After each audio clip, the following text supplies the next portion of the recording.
Greetings and salutations, Dota fans. It is time for some more League of Legends Season 9 playoffs. It is a very great best of three matchup between Booba enthusiasts on the Radiant and Pig Trotters on the Dire. But first, I need to introduce my co-caster. It is the ever great, top 300 gamer, mid laner extraordinaire, bright mind of Dota, and simply two-base manager, Logical Dota. How are you tonight?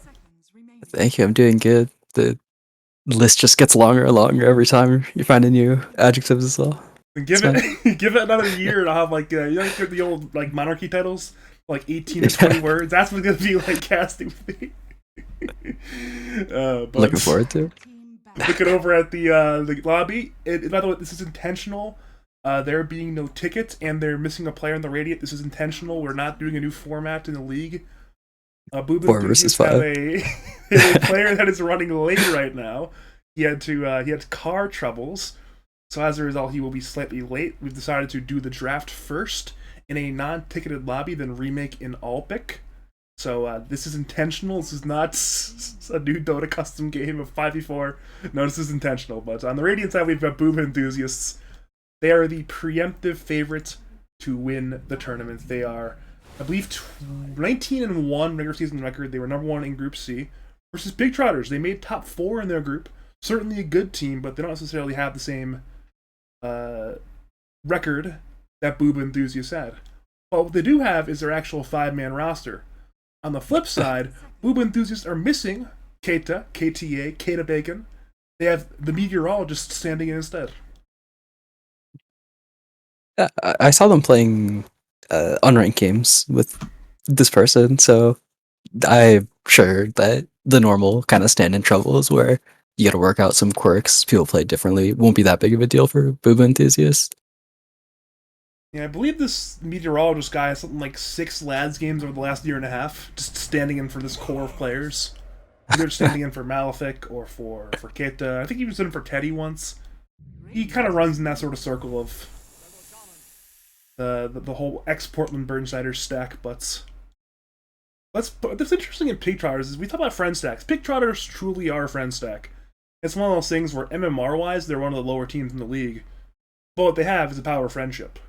They have, obviously, Rook, former DPC close qualifier player. They have Andy Bendy, former League of Legends semi-pro, Academy guy, really good League of Legends player. And then they got Tints, who's like 6K. Then they have 2 sub 5K players. So they're working against the grain MMR-wise, but yet they're in the upper bracket of playoffs. So they're outdoing some metrics in that sense.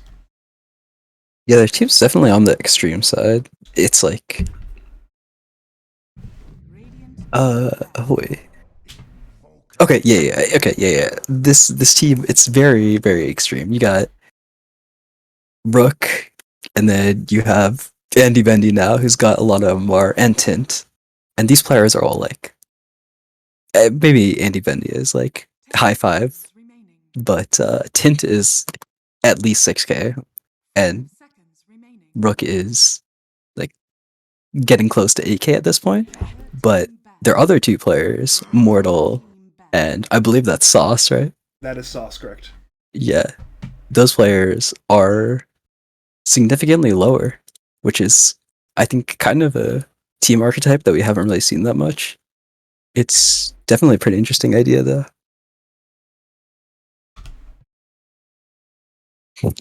We've seen a number of teams that like one low MR support player, like Pizza Dog and Nebula last season. The teams that were in the grand finals had a low MR5 player, but this is both a low MR4 and a low MR5. Versus Booba enthusiasts, usually they've got Malefic 6K, Keita 6K. No Keita tonight. They got Meteorologist to 5K. That's in terms of team building, that is the way they do things. But look at the heroes in question. Cool bands. Happy these heroes got banned.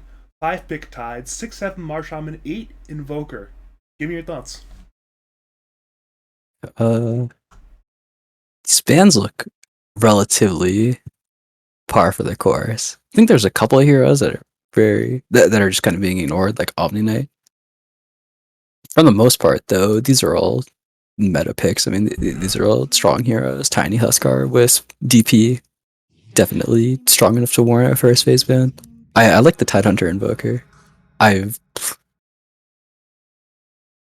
you know, you tried your combo. You just click the two buttons and they die. It's very easy to execute. I'm a big fan of it. On the very least, though, pig trotters will have counter buttons to press. They'll have the arena to disrupt things. They'll be able to steal, say, the Ravage of Tide. If I believe it'll be Sauce playing the Rubik. If Sauce is on point, he'll be able to steal the Ravage, perhaps. But it's never fun to play into Booba Enthusiast's sort of 5-man concept. They're a very good 5-man Dota team. And, I mean, Tide plus Aaron Invoker is, it's dangerous to play into. Unfortunately, there's only so many bans. If you don't ban the DP, you straight up lose to this team. They're the best DP pickers in the entire league. And they're also very good Iowa pickers, so it's one of those, you have to pick your poison. There's no dodging every single bad hero you want to play against. Yeah.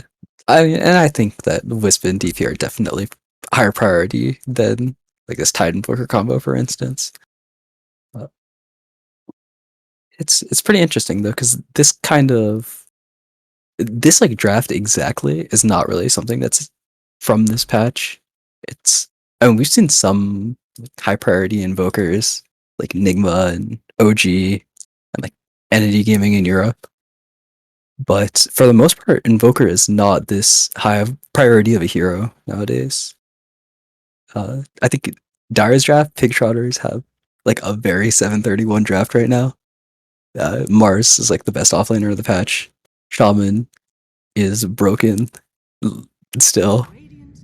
Rubik is pretty unique, but I don't really know where I'm going with this. It's one of those things where I think Booba enthusiasts don't care about the meta.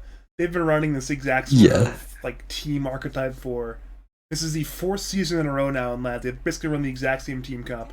It's like Tide, DP, Invoker, Terrorblade. Every game they can pick it for literally 4 seasons straight. They won season 7. They got top 3 season 6. They got top 4 season 8. And lo and behold, it's Terrorblade. This is the sort of Dota they'll play against any team, against any draft. Doesn't matter how good these heroes are, they're still going to pick it. And despite KU's moaning about how bad TV is, it's playoffs time. He's picking TV again. TV is not even terrible. I think this hero has been winning a lot. Uh, I I think one thing that's important about TV and one thing that's important to do is that you actually pick it like when it's favorable. So you either pick it like later on, either like 23 or 24, or you pick it when you see good matchups. This is neither of those. I mean, they see the lane matchup. It's more than likely this Mars Shaman lane. It doesn't seem that good for the TB, and then they have both a mid and a carry to counter. So maybe they just really want KU on the TB, because I know KU in general is not a big fan of like these Faceless Void, Tiny type carries that have been really in vogue recently. So it's like, all right, I'll play TB. That's my hero. I'll own with that. But you mentioned it. Yeah, it's not a great TB game here. Yeah, 2 counters, the shaman insta kill illusions. It's also just kind of like annoying. I want to say hard, but I mean, yeah, it is kind of it's hard and annoying to fight into Mars Arena and the redirect of Bulwark. Like these ranged kind of Dragonlance heroes that just sit back and A-click after farming 6 items really struggle in team fights against Mars just because the projectiles get blocked. I know KU has like some kind of jank build prepared for this though. I'm sure he has like some like Swift Blink, Ags, BKB first items build ready to counter out this Mars somehow. Maybe They'll with the buy PL. Mjolnir.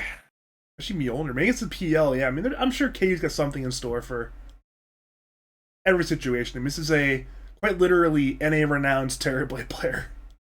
There are a number of NA amateurs and semi-pros that have not been a big fan of this particular player on this particular Dota 2 hero, so I'm sure he's got something in store here. Oh, sorry? I'm sure KU's got something in store on this TB this game. But look over the PL. I think I don't like this pick. What are your thoughts on this pick? You think you do? Okay, I think I haven't seen like the laning of Dire, so I don't know how crazy of a laning team they are. I think if this PL gets past the lane without getting like completely owned, it's a super free PL game. Hero is probably TV's worst matchup in Dota. Maybe ET is slightly worse, but it's up there. Like PL is one of the hardest TV counters in the game, and also just classically very good against Invoker. They don't really have an easy way to kill the PL right now, and Radiant's draft is kind of greedy. I, I mean, Tide doesn't need items, but you don't really do that much unless you have at least a couple of early game items. And then most likely this is going to be Exort Invoker because they have a Tide Hunter, and because I've only ever seen Aaron play Exort Invoker. And the last core is a Terrorblade. So what I was trying to say by that was that Radiant's draft is very greedy, and PL is a very good hero at punishing greedy drafts. No, I see what you mean. Actually, I was concerned that the PL might just fall behind, but it'll be a PL likely championed by Rook, who is very good Dota 2 player, and despite possibly being in a somewhat rough lane, I'm sure he'll be able to recover in the mid game quite easily this game, given he'll have a good bit of space to work with. I'm sure. Yeah. Also, this lane is like it's 5 Jakiro, or offlane Jakiro 5 Tavid. I'm gonna lean towards 3. Ew. Is mid Mars offlane Brood then? No, I think it's mid Brood against Invoker. Okay. I think there's gonna be some janky lane stuff going on, but I think we're gonna have to sit in the lobby now for a little bit, aren't we? Yeah, I believe it is time to G remake. I'm making sure. Yeah, everyone knows. I'm taking a screenshot of the heroes just in case. You never know. You never know. Sometimes the Dota players. But Radiant game 1 victory. I've never seen someone get away with that. I always hear someone like allude to the fact that they might like change a hero on remake or something. I've never once seen someone actually get away with it. I'm sure somewhere in the depths of Dota history it's happened back in the day. There's just crazy stuff that happened back in the day. That's probably true. I mean, probably. I guess if I knew that to happen, then they wouldn't have gotten away with it, right? So it makes sense. It's one of those like urban legend things where like you get told like, oh, this happened. Because I've heard about this for like years and years and years back in the day, but it never happened to me. I never saw it, but you never know. It's hard to tell sometimes. We're just waiting on Aaron to join the lobby to fire things up. I'm gonna tell Andy. Told him to turn on the tickets because you never know who's not going to turn on the ticket. I want to make sure my lads games are on the lads season 9 tickets. Definitely a big fan of things being on the correct tickets. The players make the lobby, actually? I didn't know that. I guess there are too many games going on for admins to make lobbies. Yeah. I mean, I was planning on hosting the lobby today, but Andy beat me to it. He had the lobby up. I was like, alright, let's join the lobby, because I'm not going to make a hassle about it, But considering he made it before I did, then he's the host in it. I know historically I've hosted a lot of last series. He says ticket is on now, but I see League None. You see League None, right? Yes. We're gonna watch that with anticipation, ensuring it's not League None when the blue button is pressed right now. It's not that big of a deal. It's just a little waste of time. I'm watching it right now. I'm watching it. We still got a couple players to slot up before we're clicking the blue button anyways, so. This is true. I am a big fan of blue button pressing, though. Big fan. Tragedy under Snowfall. He changed his name again in between those games. Impressive. Rook's one of those really. Maybe he didn't. Is there a single player in my friends list that changed his name? He changed it again, didn't he? He just changed it. I don't remember what it was before. I just saw Tragedy. He literally just he changed it back to Salacious C962. No. I think that's his pro tag because he made close calls in the lobby chat. I saw that too. I'm like, wait a minute. Why is stuff just constantly changing in my lobby? My name is fucked as well because it's pro name or whatever, one that you signed up with on the website. The classic dodgy later than sign, sorry, less than sign. I'll classic. Classic. I think next season I'm just gonna put the less than sign at the end of the name. I don't think this one looks that nice. It's just like Dogic then. It's gonna end it there. No. Just like logical less than. But why? Because then it's my whole name. Because right now, like when I go into a game, it just cuts off the AL. So it's just dodgy less than. Because I mean the whole point of the less than side is so that you get the color. Oh, you want the color. You want the color Yeah. in your name. Yeah. Okay. Looking for another stand-in. So what are the stand-in rules, Badger? Please inform me. We actually changed it. I think it was either last season or 2 seasons ago to allow for 2 stand-ins. Basically, anything where it's reasonable will be fine. I mean, they're already playing down like 1,000 MR without Keita, so if they get like some, I want to say Aaron signed up as like 6,300, so if they got like a 6,300 or less mid laner, it's just going to be pretty much auto approved.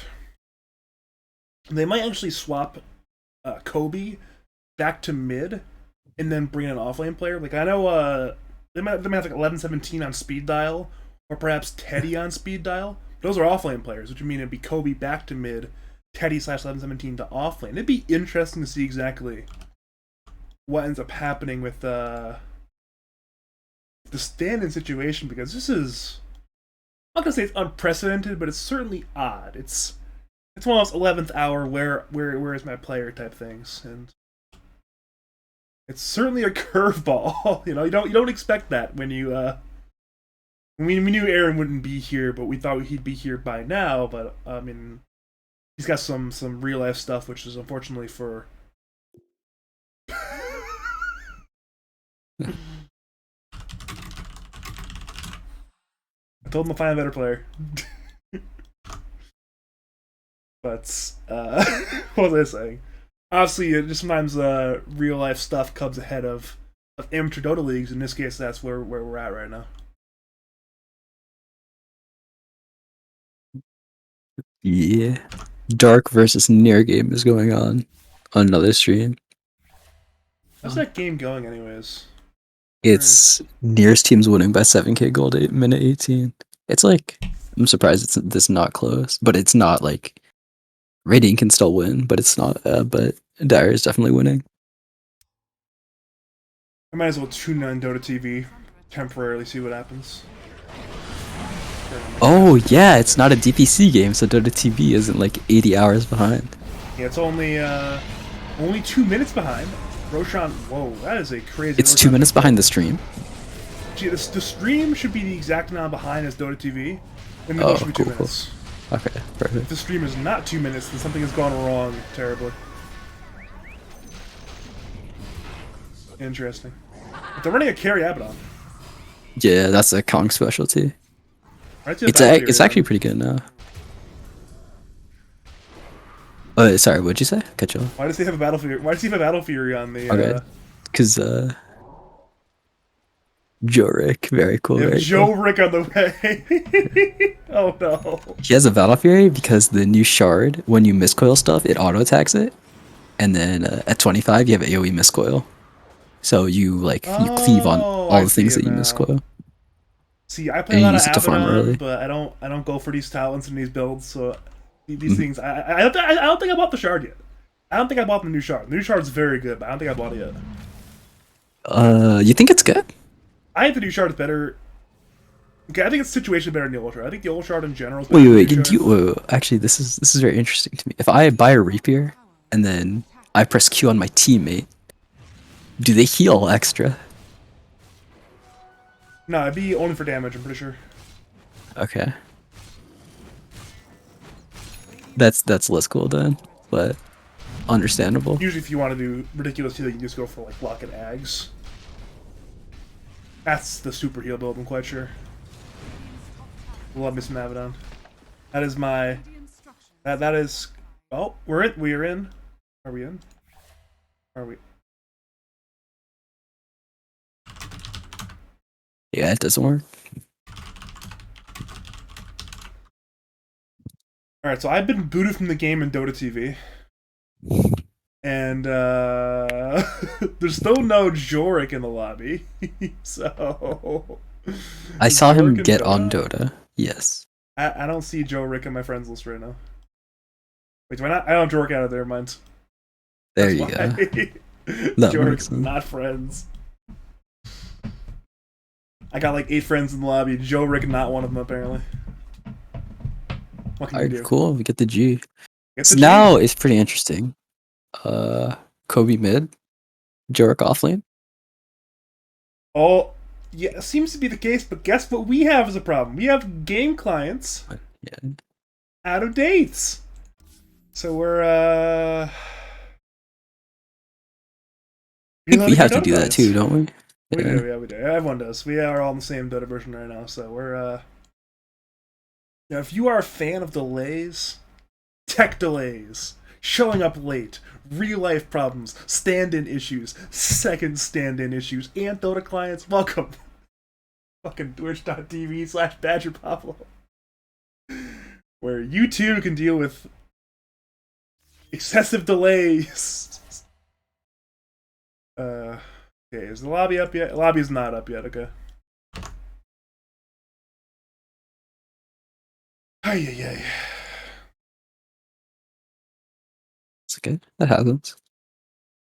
I've been invited to join a party. I'm just vigorously refreshing the lobby window, waiting. I would say patiently, but very impatiently for the games to be back. See, if I were a man of lesser resolve, I would have cut to a be right back screen like 12 minutes ago. But I am either too proud or too stupid to do that. So we're still here.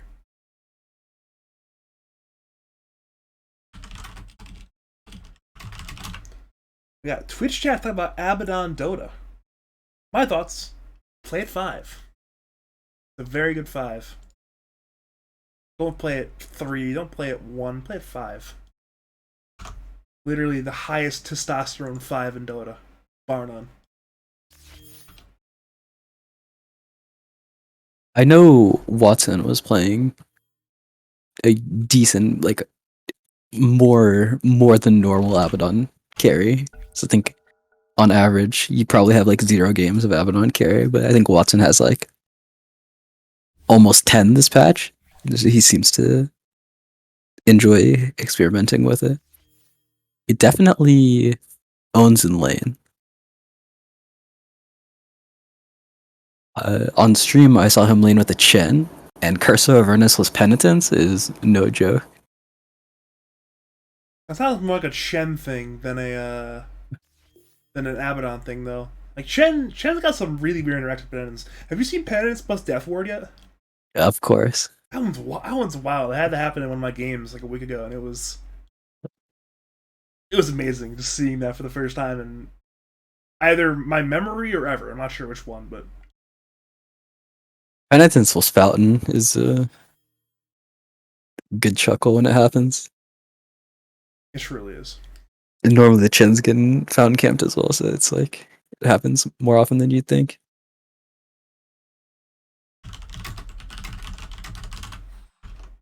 Okay, so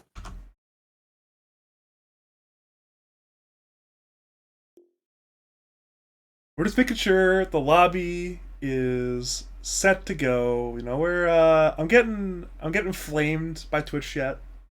Not my fault, by the way. I think okay, right? better. Yeah, it's never your fault. Don't worry about it. It's my fault. This time it's not my fault. I think. What role was Meteorologist standing in for? He plays 4-5, primarily 5, and he's standing in for a 5 player, so I'm going to assume 5. Yeah. So I'm sure he'll be playing 5 for Keita. Fun fact: Keita's been playing from Japan for the last like 3 months. He's been playing like 210 ping, which is wild. That is wild. I know a player in DPC is doing that too. Ray on 5-man Midas. He plays with 260 ping. That Why? is a lot of ping. Y'all chat's already fun. And I quote KU, I was Monkey King, right? Jesus. Okay, we have finally done it. We have made it. We are in for game 1 of Booba Enthusiast taking on Pig Trotters. If you are just joining us, it is Lads Season 9 Playoffs Upper Bracket. My name is Badger. I'm joined by the one and only Logical Dota, and we've done it! We're here! 10 players in lobby, 10 heroes selected. Isn't that nice? The Weatherman. That's a good tag. Yeah, it is. You know, Badger, this whole stand-in situation actually makes me like Radiant's odds a little bit more because now I have a feeling that they're not going to have an Exort Invoker. That the differentiator for you is Yeah. the Invoker's orbs? The Invoker not going the red orb early on, I think will do wonders for them. He already has the pink orb. That's great. He's walking to the mid lane though, which I'm not that surprised about that. I think Invoker Broodmother used to just be like a terrible 100-0 unplayable matchup for Invoker. I don't think it's that bad anymore because you don't have the spiders until level 6. It is bad for Invoker though still. He presses Insatiable Hunger and has almost 40 damage on you. At the very least, with the way Kobe's itemized, he has 3 more damage right now with the double null build-up, so he can at least CS until like level 3 or something. This is like the most damage you can get unless you're buying a blade, I think. Actually, no, you can get Fairy Fires and stuff, but this is like a very high damage build relative to normal mid-starting moves. Anyone start with anything cool better? I'm looking right now. I'm seeing a ring of protection on Broodmother, but that seems pretty standard against a hero like Invoker who's just hitting you constantly. Yeah, that is. Look at Jorik's build. He's got three gauntlets, which is, I guess, not that odd anymore, but it's certainly always fun to look at. The man with 3 gauntlets. I like the 3 gauntlets. I don't like that he bought tangos. If you're gonna buy 3 gauntlets, you gotta just go the full way and just buy Yeah, First Blood will be in the river. Mortal, Mr. Jotunheimer on Shaman is running away from Tide, Hoodwink, and Invoker. He will lose that fight. First Blood drawn by Jorik. Making his Season 9 Lads debut, I believe. First Blood. 100% of the kills of his team the entire season.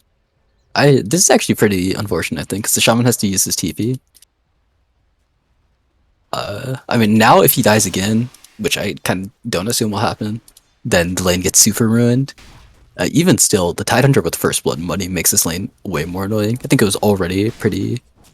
It definitely was already pretty Tide favor, just this core matchup of Tidehunter versus PL in lane. With this extra money, though, he'll just be able to get to his item so much faster. And this like small window of opportunity that Dire has, where they're like even a little bit stronger than Radiant, is like pretty much non-existent because of those level 1 shenanigans. I'll have to wait until much later when the PL can just, go to the jungle. Basically, once he leaves the lane. PL no longer wants to be here anymore. He wants to leave. He wants to go farm. And we mentioned a bit of mid lane earlier in terms of that Brood Invoker matchup. But looking at bottom lanes, TB Jakiro take on the Mars Rubik. I thought it might be Mars Shaman. Ended up being Mars Rubik. What's your thoughts about this bottom lane here? Mars Rubik's a really strong lane, I think. It's also pretty simple. It doesn't... the setup is very easy for the most part. It's kind of hard to miscommunicate just because you have, like, all your spells link into the other person's spells, so it works out. You do have to watch out, though. Top lane, speaking of watching out, Shaman goes down. He ended up tanking the Bushwhack and the Gush, and, well, he died again. This time he has TP up, luckily. But, yeah, you were saying before that? I was saying, yeah, I have to watch out in the bottom lane, because I think Dire's lane is favored, just because it's a really strong, solid lane. Booba Enthusiast, though. Their lane is quite venomous if you're not ready for it. Jakiro, not really a hero that you see a whole lot, but it's still as strong in lane as it ever was, and TV is not the strongest hero in lane, but in the hands of, but it has some tricks, and definitely in the hands of KU, this hero can be strong in lane. And I mean, it's also pretty decent against Mars, just in the laning phase. You can occasionally block spears with illusions, and you have high base armor for the God's Rebuke. I was looking at what that spell was called. We saw it there. I mean, he tanked it pretty comfortably. Problem is the Fable damage surprisingly high this game for a hero like TB, which once again higher but very low HP hero. Despite having, he's got +4 owl attributes, but he's still only 640 strength level 2 right now, which is 640 HP I should say, which is not particularly high.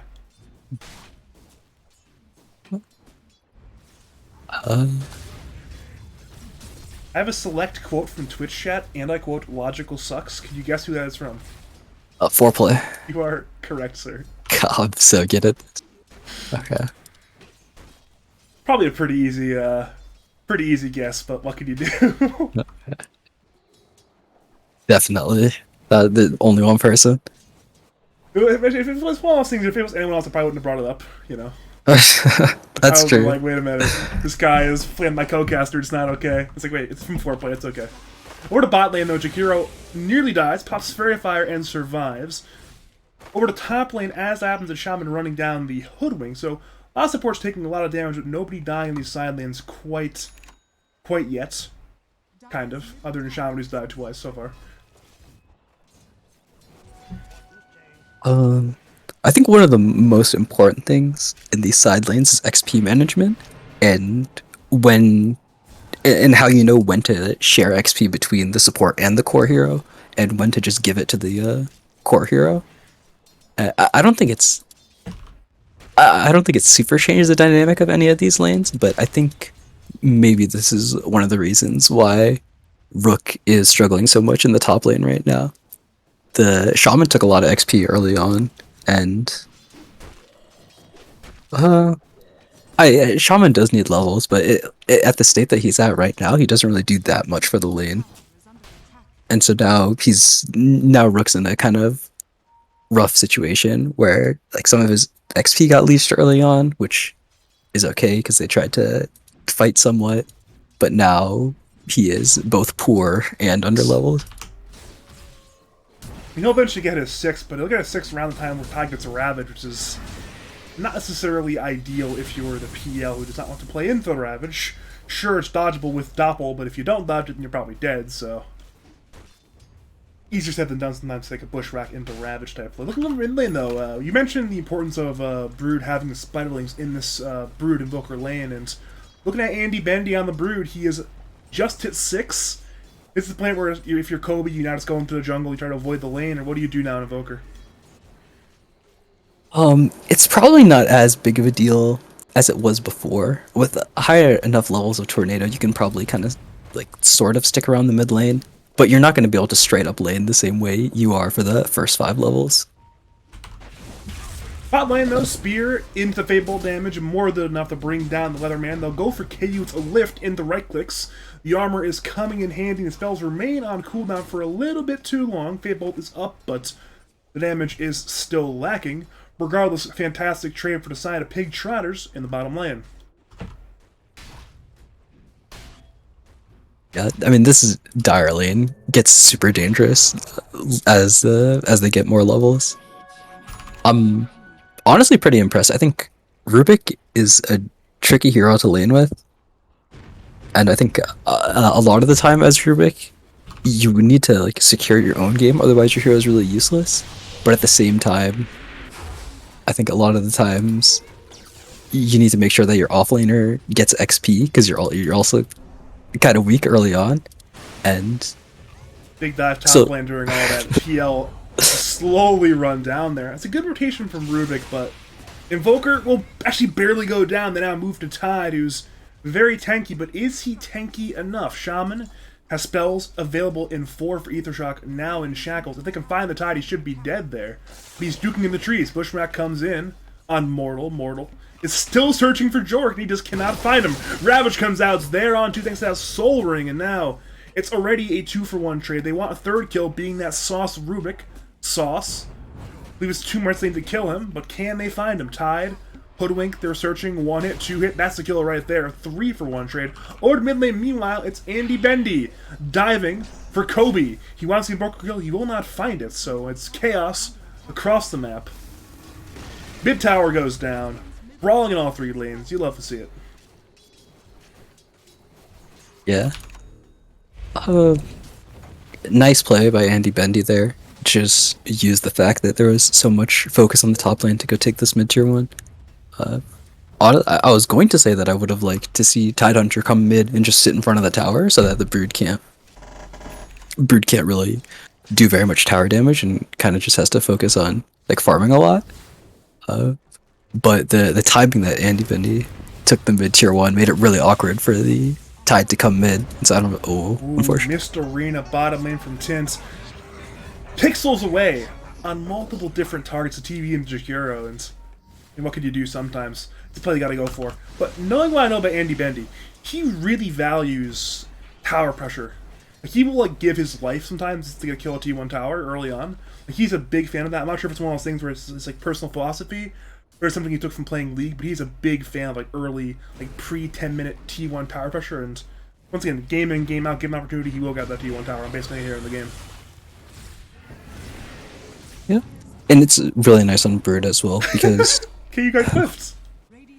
Sauce is still dead, but KU's cliffed right now. You're thinking about the Broodmother before that? it's really important to get early towers on Brood, getting at least 1 early tower, because your hero's so strong early on that you want to be able to place webs in the enemy team's jungle. Fantastic setup, bottom lane, Bushwhack, Tornado, Ice Path, EMP, more than enough. Tint, Mortal, they'll both drop. It looks really easy bottom lane right now for Booba enthusiasts. That was much needed. KU was actually bottom net worth of the cores before that little trade happened. He's not having a bad game, but he's actually kind of having a bad game. It's rough. He has 0 deaths, but this is a bad game by KU standards. Only 3rd in net worth. What a noob. That's true. Just Yeah, ignore actually, this. There's 2 teammates ahead of him. He went up. Yeah, he went up 3. What's it called? 3 net worth slots in like 30 seconds. And I think 4K net worth in minute 10 isn't phenomenal either, but it's definitely serviceable for this game. They're going to try to kill him in the jungle right now, but I believe it was a hex used on the illusion, not the main hero. As that, the Necroplayer is attempted on Andy Bendy. He's juking out through the webs, but Radiant know he's in there. He can't leave. He's going to try to leave, but in comes out just there on 2. Brood and Shaman on the inside. Brood is low. Shaman is trying to save his mid laner, but it's a fantastic 2-man tornado from Kobe. Ice Path is missed. Bushwhack hits. Gush comes in on Shaman. Andy Bendy dead. Mortal will follow him in the grave, and he'll salve. It won't work, I don't think, but once again, one more fantastic trade for Booba enthusiasts.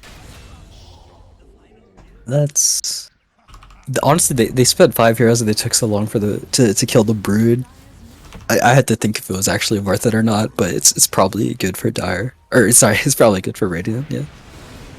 It's not even better mid lane. We saw a mid T1 tower being sieged. Rubik tried to stop it, but Rubik versus 3, it's futile. He's now dead. Alacrity TV hitting the mid tier 1. The kill score is 12-2. Did you know that? Yeah, I mean, I saw it was 8-2 earlier when they got in 4 cents, so yeah. It's looking real good right now for the enthusiasts. Yeah, definitely.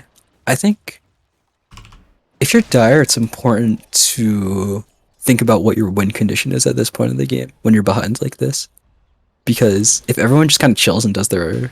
Or not necessarily does their own thing, but if everyone just kind of chills and you try to play the game normally, then you'll probably just lose because all the Radiant heroes are stronger than all your heroes. Personally, I think their win condition is probably this PL getting like Diffusal Manta Heart, and then he becomes hard to kill. Well, they're fighting this side PL top lane. It is a 2-on-2 fight. Both teams drop everything. Jakiro, Shaman Mule spot in the bot lane. Back to top lane. KU walks away. So they traded 1-for-1 across the map. Support for support, with Shaman dying in the Radiant side jungle and Jakiro dying under the shadow of the T1 tower top lane. Bot lane is still happening. Sharpshooter comes in on Rubik. It's Kobe and Malefic running at applesauce. Sauce will drop, but Andy Bendy wants vengeance. He finds the Oakley and he wants the Invoker. Invoker has Tornado. He'll hit on everything, but can he get away in time? Barely.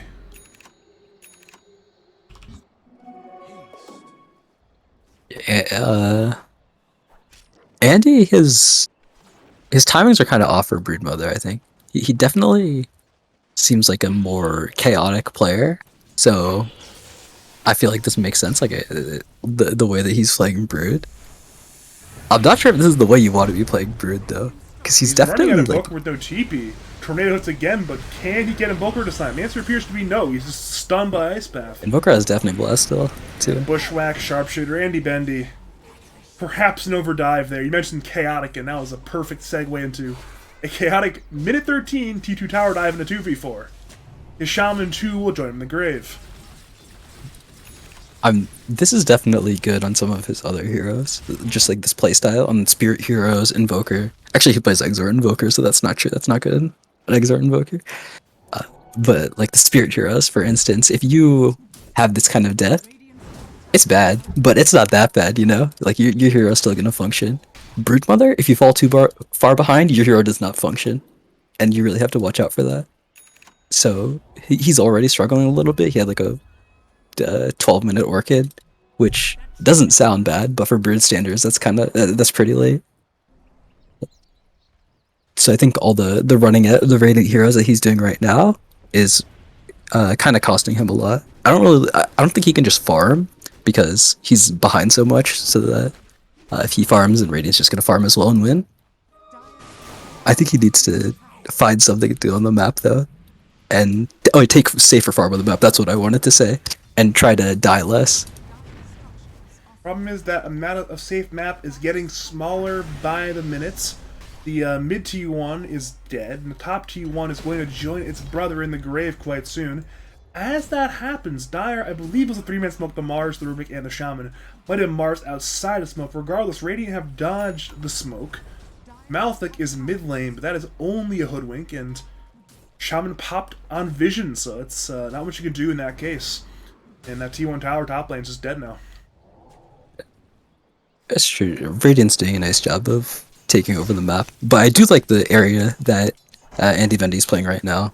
I think this is definitely where he should be. If they can deward this obs, then it's like super nice. But I mean, even just like playing here right now, it's pretty obnoxious for them to try to kill the Brood. They don't have any like instant disables.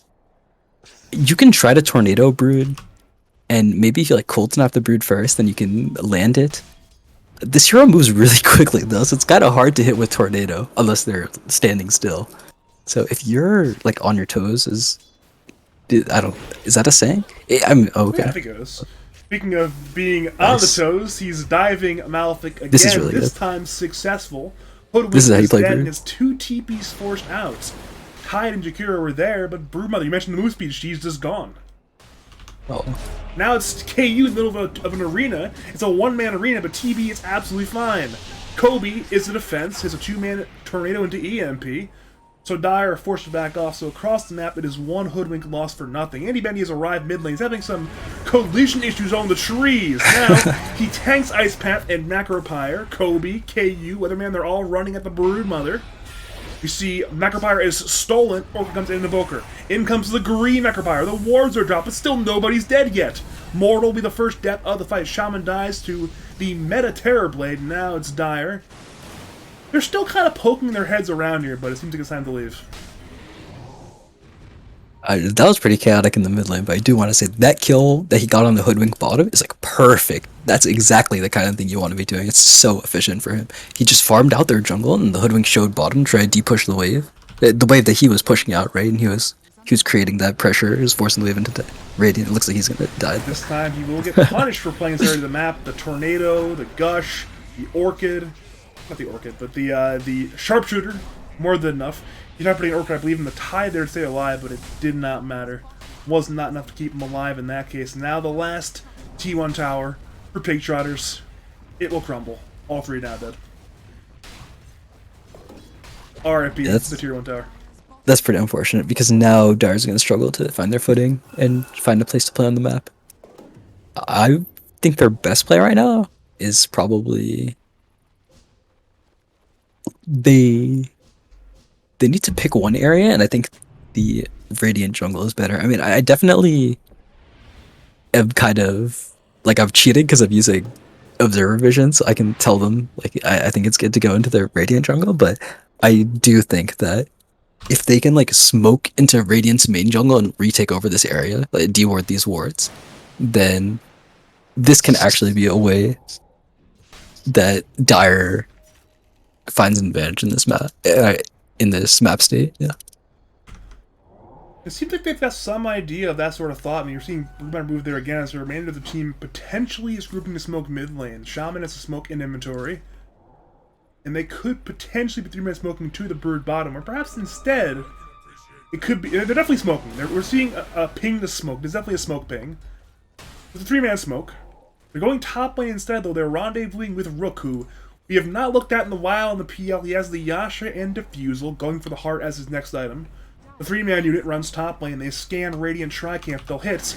But they don't know they've hit on all 5 heroes. They're going to run to death in this case. Tints has Blink. He's popped the smoke. Radiant's as well, though. Now both teams have run into each other, but the Radiant don't know it. Now they find Kobe. Radiant do it. Huge kill if they can get it. Hex comes in, but Mars is Tornado. Rita comes in. It's there on 1. Zoning us the team away. Wards are dropped. Necro as well. But now Mars broken. Invoker dead. Shaman dead. Mars as well. A 2-for-1 trade. And they might lose the Rubric as well. He's trying to... I'm not sure what he's trying to do, but he's going to die right now. He's being gushed and sundered by KU. 3-for-1 trade. Fantastic kill on the Invoker, but after that it was once again all Booba enthusiasts. It's pretty unfortunate to take these kind of fights right now. Broodmother is pretty stationary. It can be kind of hard for you to move across the map to this fight, especially when you're behind like this. Sometimes you can just spam 10 webs and... there goes all your spiders. That is so futile. I'm watching him try to kill Jorik. He might get ravaged if he stays too long. Okay, no, he's aware. Tied with Anchor Smash and 2 bracers. Not an easy kill. But these fights are hard for Dire. Brood does not really want to participate in them, and PL definitely doesn't want to participate in them. He's like definitely their win con at this point. If the PL dies, then the game gets really hard for Radiant, I think, unless they make a mistake after he dies. I'm curious, how do Dire approach the game? You mentioned the Manta Diffusal heart timing. Once he has set heart, do they then like 4-man without the Brood, the 5-man with the Brood? Where do they play the map at this point for big Trotters? Well, you probably just like take over area. Like when you have this Diffusal Manta heart, you can't end the game or anything. You kind of just want to like keep running at Radiant over and over again and take over the map. Make sure they can't play anywhere. I feel like I didn't really answer your question, but Brood is good at taking over areas of the map, and so I think that all of their heroes will run around together and try to find Radiant, and Brood's gonna be a hero that runs around with everyone. I mean, all 5 of them will kind of run around. Definitely feels like Radiant's job in this game is a lot easier. Like you mentioned a lot of like, map control concepts, macro movements, 5 movements, map control areas. Like, Radiant, their job, press buttons. Use Ravage, use Kata, use Macropyre. Then what? You just win? Use meta, you win? It seems a lot easier to do. Yeah, definitely. Bot lane though, the Orcon Invoker, is it enough? Yes, hopefully. It is! Fantastic soul kill by Andy Bendy. Radiance, they had 3 heroes behind their Invoker, but Andy Bendy has no fear. Gets the Invoker and gets out with his life. I think this is a pretty illegitimate way of playing Broodmother, because I mean, that's not true. He's actually owning. I'll be honest. I think these kills that he's gotten, like on the Hoodwink and on this Invoker, these are like very good at making space. Because you get something for yourself, first of all, so it's not like you're spending time not farming. And then you also draw like additional resources from the enemy team to come to you. That being said, I think Radiant not punishing on kind of the greedy way that the Brood is playing right now is probably on them. I think definitely if the Hoodwink or the Invoker shows bottom, I think Andy's probably so kind of desperate to get a kill because he could only kill those two heroes, and like the situation where he can actually get a kill is so limited that if a situation does come up where they can get a kill, then he'll be really easy to bait. And also, I think they should put a ward on this high ground. You can see that, right? Like right here. This one. I mean that one's good actually. Oh, you mean the one in the trees? I see. Yeah. I mean, honestly, both of them work, but yeah, both of them work. But it's like they can catch Brood now. Ooh, Malefic solo kills the Shaman, and now Tint will drop the arena trying to fight, but that is doing whatever he can before he dies in this case. He had, I believe, the one-man arena, the three-man zone away, but the damage was not enough on the soul of Mars, so it's Shaman dead, Mars dead, and Radiant looking in the team fight. Right outside of the Roshan pit, so that will be the first round of the game, going to the side of Booba enthusiasts. Rourke just like TP'd bottom while they're in the middle of Roche, but they can't really do anything about it, which is unfortunate. Did you see this Rubik's item build? What do you think he's trying to steal with Ags? Only thing I can think of is macro power. Not Ravage? It's gotta be Ravage, right? Oh yeah, that's true. Oh my god, Ravage yeah, you get two spells, yeah. Ravage, either Ice Pass or Macro, that'd be the build right there. If you can get like that big Ravage plus another stun, gotta be good, you know? I forgot what the Ags and yeah. The Ags will get delayed temporarily. It's going to be delayed by the death. But bot lane killing Jork will go down. It's the twins. Nice. Rook and Andy Bendy bringing down Jork over to top lane. Bushwhack comes in on Shaman, so it's two supports for one tide. And now multiple tier 2 towers will be under attack. I think very soon, in like the next 5 minutes, there's going to be some 5v5 team fight. And if Dire wins, of course, they're going to be ahead. But I think that Dire is probably stronger in this 5v5 team fight. The PL has hit his timing now. Okay, yeah. This fight right here, if Dire wins this fight, then I think they're going to win the game. And also, I think the game gets really, really difficult for Radiant, because this PL versus TV matchup starts kicking in. Seems like despite having the Aegis on TB, they won't give the opportunity. They'll back off, they'll TP away, KU to the bot lane to defending as Andy Bendy, who took that bottom tier 2 tower. So now we're really running low on these outer towers. We're down to 2 tier 2 towers for each team, and then 1 tier 1 tower top lane for the Radiant side. Dire, though, they're not content to sit around. They know there's a TP bottom lane. They've smoked up as 4. Problem is, they're actually running into 5 heroes. Arena's there on 2, but Spear is missed. They want the Hoodwink. Hoodwink is low, but Hexbit's still alive. Dire try to bring him down. They're losing couriers, and they're losing Marses. Shaman drops the wards. It does little damage. He dies. Stolen Eyesight actually is there on 2, but it's still not enough. A lot of abilities are thrown out by the Dire team, but it was a very fruitless fight. They lose 2, and they actually might lose Sauce as well. No, they will not, it appears. But they see him. His life is really important right now. Yeah, Bushwhack. No. It's a perfect Bushwhack That's so from sad. Malefic. Down goes Sauce. 3 kills. So it's now just Rook pushing in the top lane, Andy pushing in the bot lane, and Dire's team fight, it did not work. Bot lane, though, KU is being run at by Andy Bendy, but Sunder comes out. The Orchid was not used, and now Meta popped BKB, but it's not enough. The Scotty Slow brings down Broodmother. Over to mid lane, Bushwhack comes in on Shaman, and Sharpshooter from medium range brings down Immortal.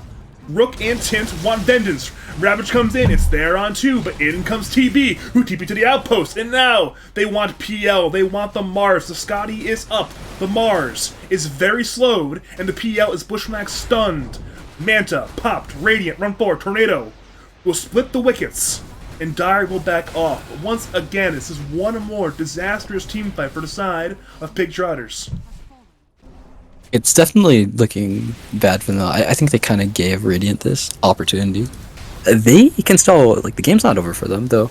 The PL is still very strong, and no meta, no Ravage. Yeah, here we go, 3-minute arena. This could be the fight if they can find it. PL is in, Sunder comes out, but TV is actually not doing that much damage quite yet. Sharpshooter hits on the Mars, but PL has to back. And now Radiance, they too are backing. They lose a lot of HP. Sharpshooter is stolen, but it's missed this time.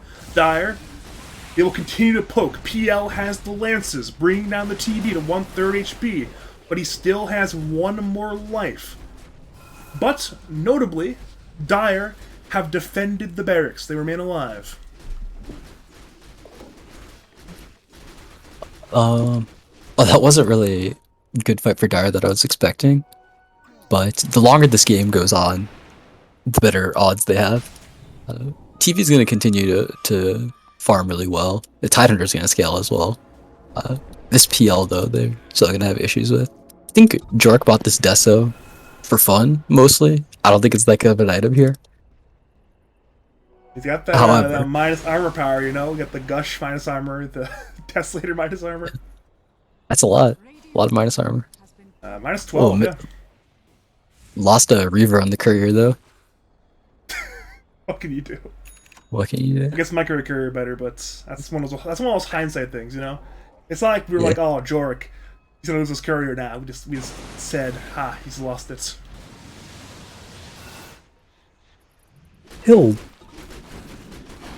probably have his Satanic around the time it comes back. Okay, the thing I wanted to say, though, was I think Jork's role in this game, because his other two cores have bad matchups against Terrorblade, I think his job is he has to be the answer to PL. Wait, did I say bad matchups against Terrorblade? But yeah, you bad matchups against PL. TV bad against PL, so you have Tide do that. So if you're doing it, it's like Shiva's then? Is it Refresher? What do you do in that case? Yeah, I think Shiva's would be, I mean, he definitely wants to scale. Honestly, I wouldn't have even been, like, I would have liked to see him go Radiance, even. I think that would have been really good. New Radiance. Yeah. That's bold. That's bold. I like it. Should also probably buy a Blink because his team doesn't really have catch for Broodmother. They really do not. Other than just, like, throw out a long cast range spell with a long cast animation from the fog. That's not the most reliable thing. I mean, Tornado, Bushwhack, Ice Path, all very similar spells in that sense. Yeah, I mean, one thing you can do is you can, like, throw Tornado and you can, like, Cold Snap right after you sent the Tornado so that your Tornado hits them as they're in the initial Cold Snap stun, and then when they come back down from the Tornado, they'll get Cold Snapped again.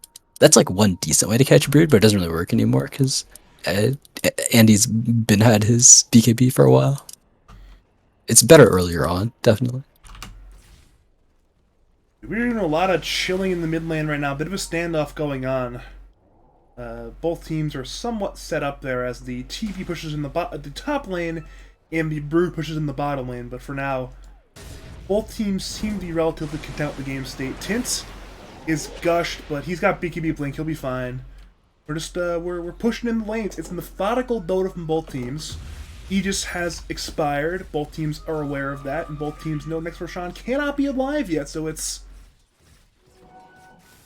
not the positional play right now. You know, it's just push in lanes, and Brood actually has gotten away with the big push bottom lane. That's Spiders on the tower. The tower will not die, but it will be a sizable amount of damage. This is pretty good. I think this is kind of the ideal situation to be. If you're Terribly, you can just play the enemy's jungle. You can cut 2 waves with the Lucians. You're definitely happy. There's like the maximum amount of farm that you can get, pretty much reasonably. I think Dire's playing around it well, though. If TV's gonna take up the top and the mid lane, then you should probably go push out the bottom lane as far as you can. I feel like every smoke that Pig Trotters have done this game has almost felt desperate. Is this me, or is it also you with that one? We saw. Did you see that last smoke? Sauce just needs a smoke. It was another smoke where they make a 3-man smoke with Thamar, Shaman, and Rubik again, and they just like ran into a hoodwink right over here. It's like, I'm not sure what they hope to accomplish there on that one. It's more just like, hey, I'm going to maybe run a hero and get a pick off, but I guess what else do they do with the smokes, you know? What else do they do with them? That's true. You'd rather use them than not use them. Butterfly finish on TV. Okay, that's one item that turns the matchup. Yeah, right now PL, and PL's never a big MKB buyer in literally any game ever, other than maybe against Phantom Assassin, and this game, oh, Shaman just died again. The Gush plus, like, the Liquid Frost ability, but yeah, I mean, PL's not a big MKB buyer, and this game, unsurprisingly, Rook is not buying an MKB, at least not yet. It's a Scotty currently in the quick buy. So yeah, for TB, it's time to be happy finally. Yeah. He'll definitely have to buy some True Strike. Well, Andy Bandy has been caught, but the BKB is available and used. Actually, it's a very long TP away to the outpost, but Luckily for him, it was a long enough BKB still not die there. Yeah, that was his 8-second. I was wondering why the TP was so long, but this is the outpost. He's not even willing to go to base right now. He's just willing to go back to this his safe space here in this tree line area. Has the web set up. It's his base operations. But the problem is Radiant are in his own jungle right now. They found PL and Shaman. Shaman is stunned. Hex comes in on Hoodwink. Shaman goes down. Kata is dropped. The damage actually is not that high. And now Dire will attempt to maneuver. Gush comes in onto Radiant. Run forward. Tornado. It's on Mars and on Rubik. Mars the target. Pops his beaky. Biscotti is once again slowing. The meta is popped to Mars. His life will eventually die as well. He drops Arena with his last breath. But it's once again 2 dead. It's Mars and Shaman in the grave, and well, we may be running up the middle lane here. It's still pretty. Oh, yeah. The PO illusions, never mind. This is really annoying if you're Radiant. Like, trying to push up high ground into this Rubik with dual breath, Gush, Fade Bolt, and the PL spamming lances on you is not easy. Even if the Mars is here played. Look at Rook. He's here to play Dota right now. He's distracting 3 heroes. As a result, Andy's in the base bottom lane. You got the tower in the range Rex. The distraction play from Rook. The BKB again? Oh, it doesn't need to. What great macro coordination there. They had the PL go in a 1v3, knowing he couldn't win the fights, but knowing he could distract long enough for Brood to take barracks. T3 tower range racks, both dead in an instance. What a great play there. He doesn't really die. It's okay. Nothing happened there, but yeah, I mean, PL doesn't really have Radiant doesn't really have any kill threat against PL right now. He'll never die in 1 stun. Like, I'm trying to think. Probably if all 5 heroes catch a PL and he gets like ravaged into Bushwhack, into Ice Path, into whatever, he'll die. Unless it's that though, he doesn't really die. Even like a Ravage into Cataclysm with like a Jakiro behind still won't kill the PL. So he can kind of do whatever he wants, play as up as he wants to against Radiant. Yeah, as long as he has literally anybody behind him, he should be fine. The heroes behind him though are dying right now. It's Shaman dead and Mortal. Poor Mortal, he has died a lot this game, up to 16 deaths now, but Rook wants vengeance. Arena comes in on 2, it's TB and Hoodwink on the inside. TB, Pop BKB, as does Mars. Malefic is low, Malefic goes down, and now it's a 4v4 fight. Both supports, 5-5 once again. Jakiro gets run up at Broodmother as the Invoker is duking in the trees. Now it's TB. Getting run up at Broodmother in the PL, and he just dies! KU is dead! A fantastic kill on Terrorblade! Jakiro will fall as well, and at long last, Pig Trotters have done it. They have won the team fight. Sauce is alive. Miracles do happen. Oh, what's up? Miracles do happen. Sauce is alive, and Pig Trotters have won the team fight. Yeah, I mean, now the game is quite obnoxious for Radiant, because the PL is going to overtake the TB and net worth. He can buy items to deal with TV's items now. Probably get a Bloodthorn or a... it'll probably be a Bloodthorn, but Mike and MKB in the near future. Radiant is going to need like a lot more resources to start winning fights. Like Jerk to buy a Blink Dagger, but he's got that one queued up already. The Invoker probably needs a refresher as well. And he too has that queued up, so at least they're recognizing, hey, we need these items. Blink Tide, second combo of the Kata, plus everything else on the Invoker. Problem is, killing PL, it was hard before, and now it's a lot harder. He has 2 lives. Yeah, PL is also is the best hero against Cataclysm. Like, it's one of the most survivable heroes against Cataclysm for a couple of reasons. So I think even when this Invoker finishes Refresher, right, it's not like the PL still isn't under any major kill threat. But I mean, PL obviously have a bunch of illusions, so they'll tank the Sunstrike damage. But there's also PL also has a lower chance of being hit by Cataclysm because of the way that the spell works. PL's collision size is lower than the normal hero, so you know how Cataclysm like randomly picks Sunstrikes to put around you in a circle. That means there's a lower chance that it can actually hit you because his collision size is less. That's a little tidbit. Wow. Yeah. I actually had never thought of that in my entire life. Yeah. someone ran the numbers, and against the lower collision size heroes, it's better to just Sunstrike. Like, to even if they're stunned, and even if they're perfectly stunned still, if they're a lower collision hero, you should just click Sunstrike instead of clicking Cataclysm, because it'll be the same damage on average. Huh. Bot lane, speaking of collisions, it's the Tornado colliding with the Phantom Lancer. That was bad. That was a bad transition, but Dire are sieging both bottom and top lane right now. It's Andy in the bot lane on Brood, Rook in the top lane on Phantom Lancer. Top T3 is low, and now it's both sieges happening at the same time. PL is stunned, but Broodmother is distracting. Doppel is popped, the tower is dead, and as they're on top lane again on Booba Enthusiast, guess who's bottom lane? It's Andy Bendy. Rax, so half HP. The melees are dead. Back to top lane. PL is in. Kata is dropped. Down goes Shaman, but the arena is there on TV, but TV is massive. Mars is dead. It's now a 2v4. Can the brothers do it? PL will doppel. He has a lot of HP and 2 lives, but can he survive? 1 life has been lost. In comes Brood. Can he salvage the fight? Meteor dropped. PL will doppel. Trying to get away. He goes on TV. The Manta is popped. BKB comes in from Brood, but PL, he cannot tank the damage. Down goes Rook.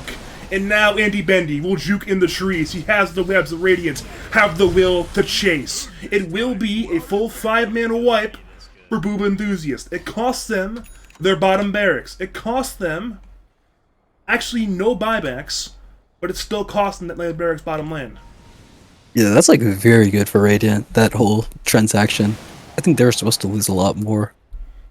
Only losing those barracks, though, it's, I mean, the game's still really hard for them.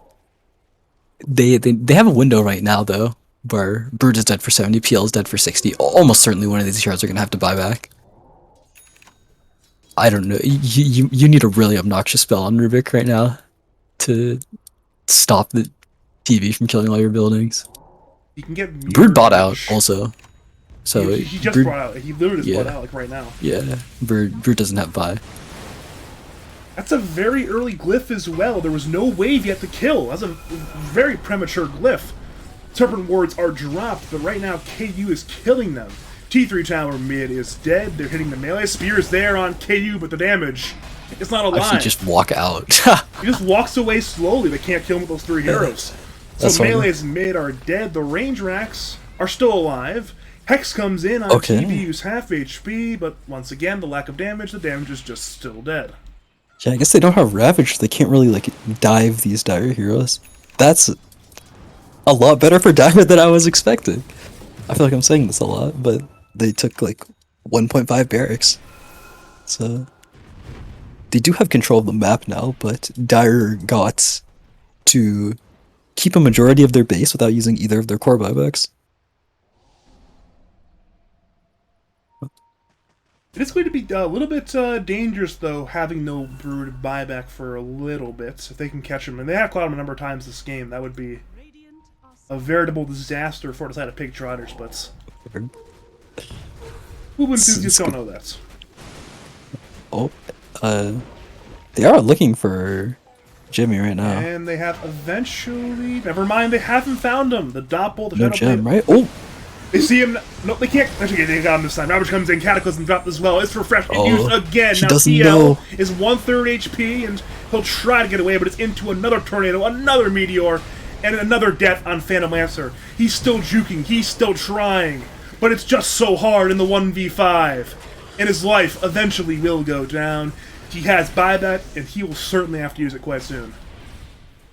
That's pretty rough. He was trying to push on this top lane, but he didn't really get anything for his death. His team's doing a nice job right now of creating pressure in other lanes, but he's almost certainly going to have to buy back.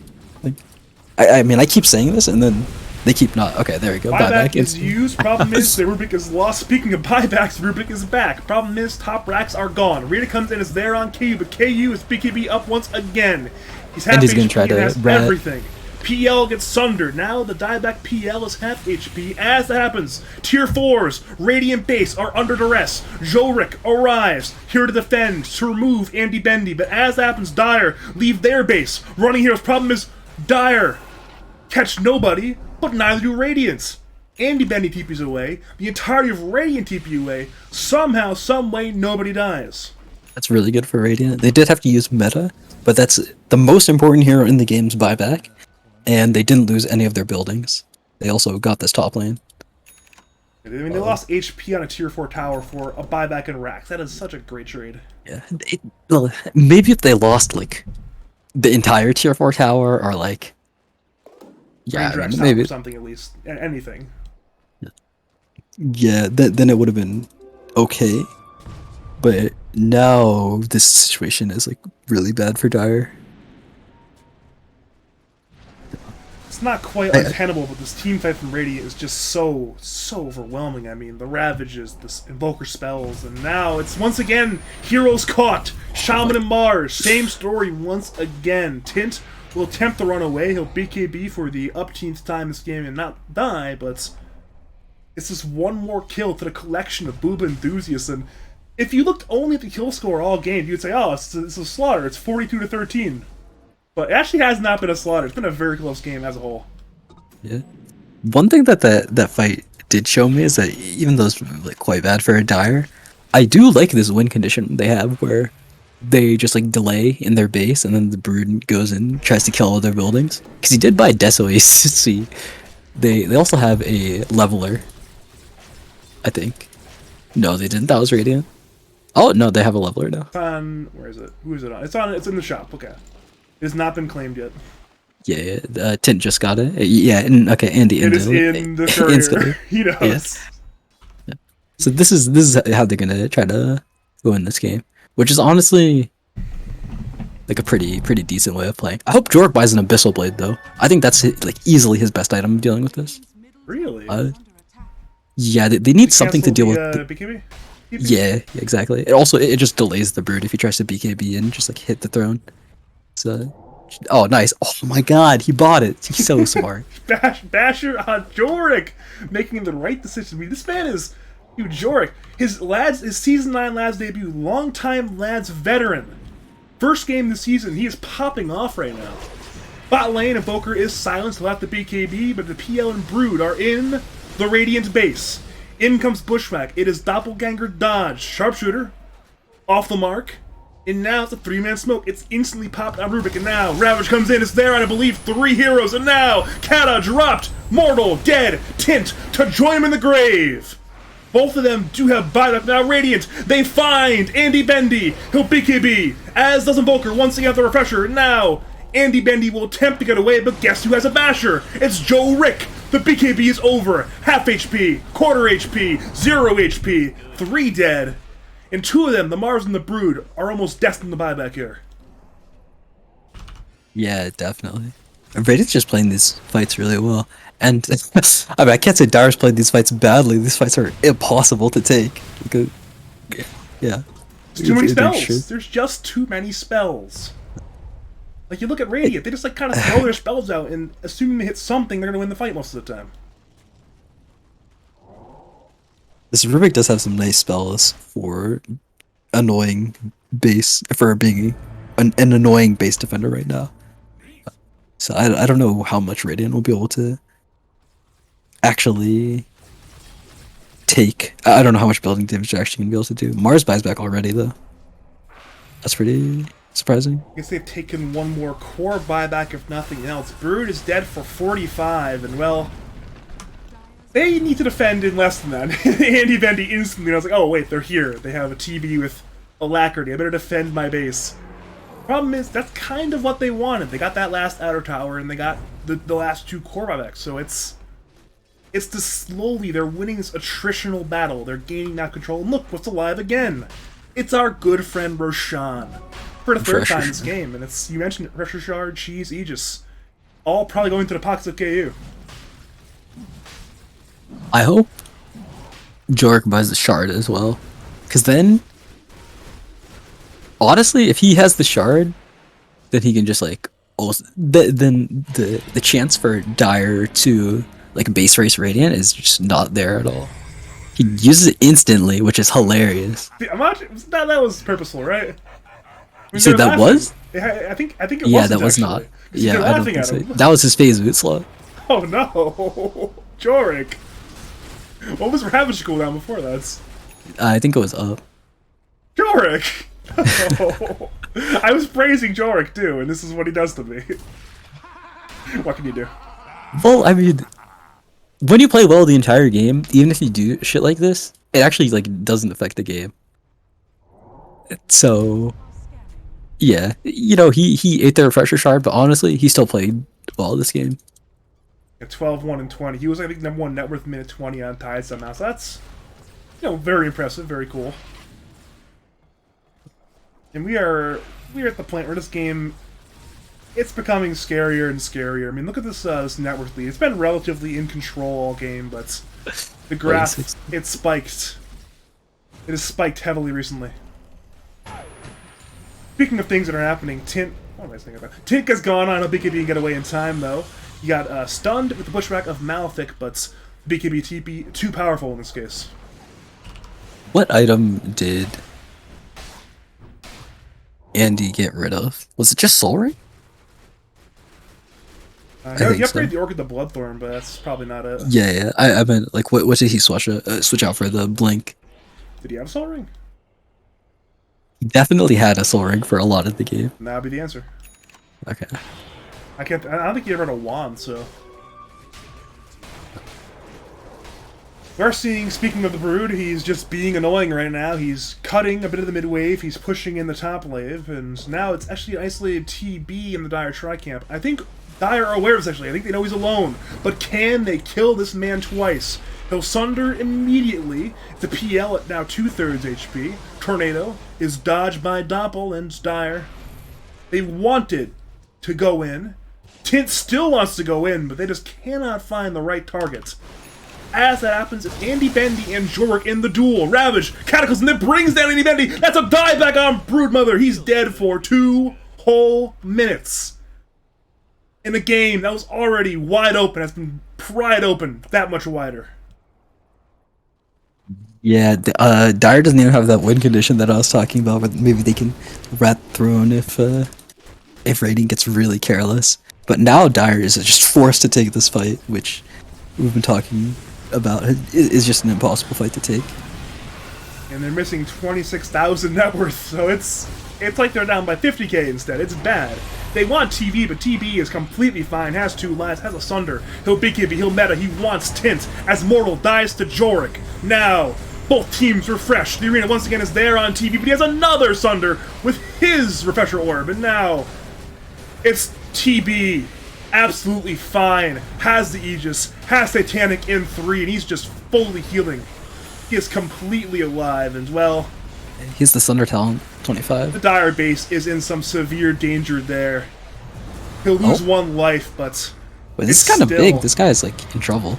GPL's in, he's broken the Tide. The Tide is being run at in the back lines. Tide is very low, and Tide goes down. KU runs a Shaman. He actually cannot kill him. The spear from Tin is perfect, and now Malefic, Mortal, they'll trade their life. Hoodwink, Tide, they have bought back, so now it's once again a 5v3 fight. Ice Path stolen, it's used, trying to save the PL. PL doubles once again, and Radiant cannot kill the PL. But there is one problem. Their barracks. They are doomed. Ice Path delays. Spear delays further. They have stunned the GB. But the Tide, Jakiro, they are unrelenting. Range Rack's dead. PL re-engages with the Sunder. It heals the Terrorblade. PL is just so low. BKB popped. PL low. PL stunned. PL cold snapped. And PL dead. He'll buy back. But it's just such an uphill fight once again. Brood has respawned, but now Tint is diebacked. PL's in once again. Sunder, it's again there on Rook. Once again healing. KU. Everybody, they run at the PL, the cold snap, the meteor, the damage, the Doppel comes out, but Ravage is there on Rook, and that is 1 more dieback. They run at Sauce, they kill Sauce. Andy Bendy in the 1v5, he will go down. And as of the Dire base, GG is called, and Booba enthusiasts have won. Game number 1. That game went 51 minutes. This game was really back and forth. I think there was like 3 or 4 times where I was like, this game state's looking really bad for this team, and then they just like win a fight all of a sudden, and then I say game state's looking bad for the other team, just flop back and forth. Just felt like Pig Trotters had a.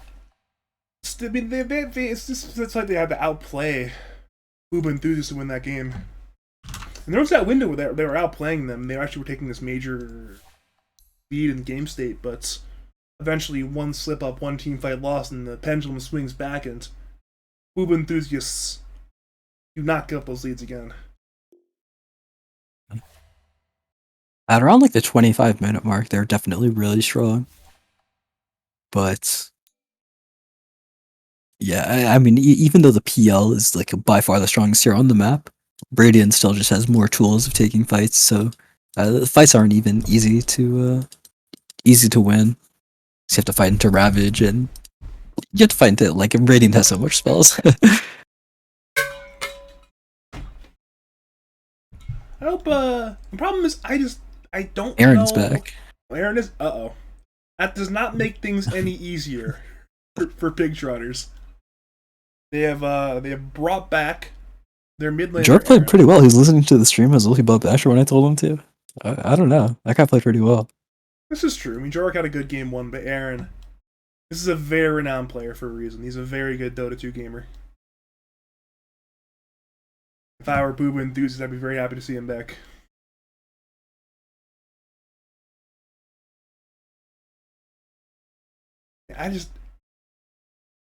If you were Pig Trotters, you just like chalk it up to, hey, we could have fought one or two fights better. You approach the game differently. What do you do going into G2?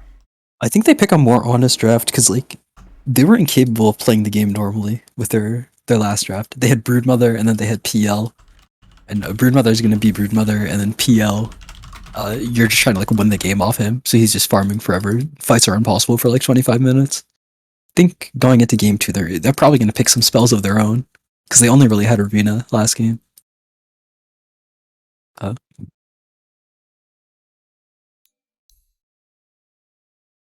That's going to Andy be Bendy Storm Spirit, perhaps. Yeah, you mentioned I believe it was like minute 15 or so. This is about Andy Bendy being able to be in a very chaotic environment successfully on these spirit heroes. And you mentioned Storm, but could be Ember, could be Void Spirit. He plays all three very well, so maybe that's the direction they go for this game number 2, more of a spirit mid type game. I think especially Storm Spirit's good because I mean sometimes that hero it's important. Like you have to never mess up and like keep your game going, never feed, so that you always stay ahead. But a lot of the times, even if you're having a kind of meh game on Storm, you still end up contributing a lot. You get the Ags eventually, you get the pole talent, you get a shard, and you're just a shit ton of damage, even if you were poor early in the game. I'm just reminding Andy Bendy to do the things in the lobby. Yes. Now I'm making sure. Yeah, I'm making sure. Okay, Nier versus Dark. Nier's team won game 1, and this game 2 is very close. 2k gold lead for Nier, minute 31. Kill score 36-33. Jiku has a pipe, holy shit. Alright, let's go pop on in and see exactly what we're what we're looking at here. He has a pipe. That's crazy. I can't remember the last time I saw someone buy that item. Is this game 2 or game 3? Game 2, right? It's game 2, I think, according to Dodobuff. Thank you, Dodobuff. Because they didn't tag it in game, of course. Yes, I had to open up Dodobuff because of that. Jakulu is a madman. Like, That's so funny. Look, Radiant looks ahead, but all 3 dire cores are ahead net worth wise. And they know they want their money. It's on DP, it's on Lifestealer, it's on Doombringer. That's an Epi on the Magi, but ooh, the Lifestealer's very powerful right now. Kick Offering comes in on 4, but I hope he buys a shard on Lifesteal. The shard's so fucking good now. we're in. Oh, you're watching in game, yeah? Yeah, I watched in game. Got one half of a team fight, and now we're back in the lobby again for the game 2 of Booba Enthusiasts versus Pig Trotters. I think I just saw the fight that you were looking at. More than likely. Oh? Wait. Okay, Breezy's dead. And Nier has no BKB, and he's in the middle of their base. Illogical. What's up? Guess what? The Whispers man?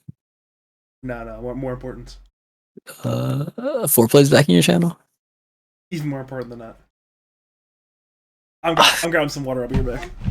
I see. 10 seconds remaining. 5 seconds remaining.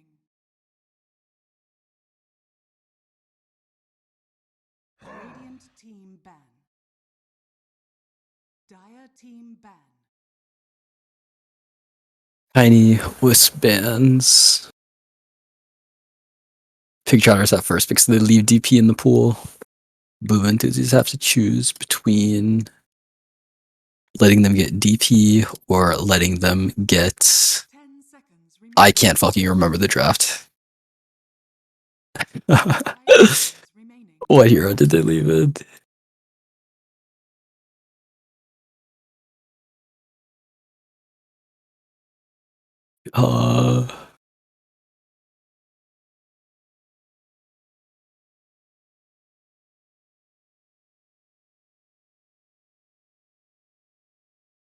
Maybe it was Tiny. Did they ban? Fuck, maybe. Yeah. I think it was Tiny. Yeah. Because Omni Knight wasn't banned at all. Okay, so they're gonna insta pig DP.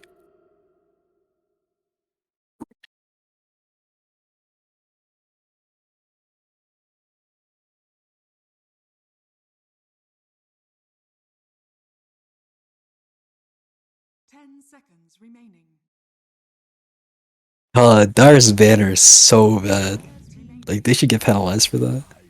On, like actually, some degenerates.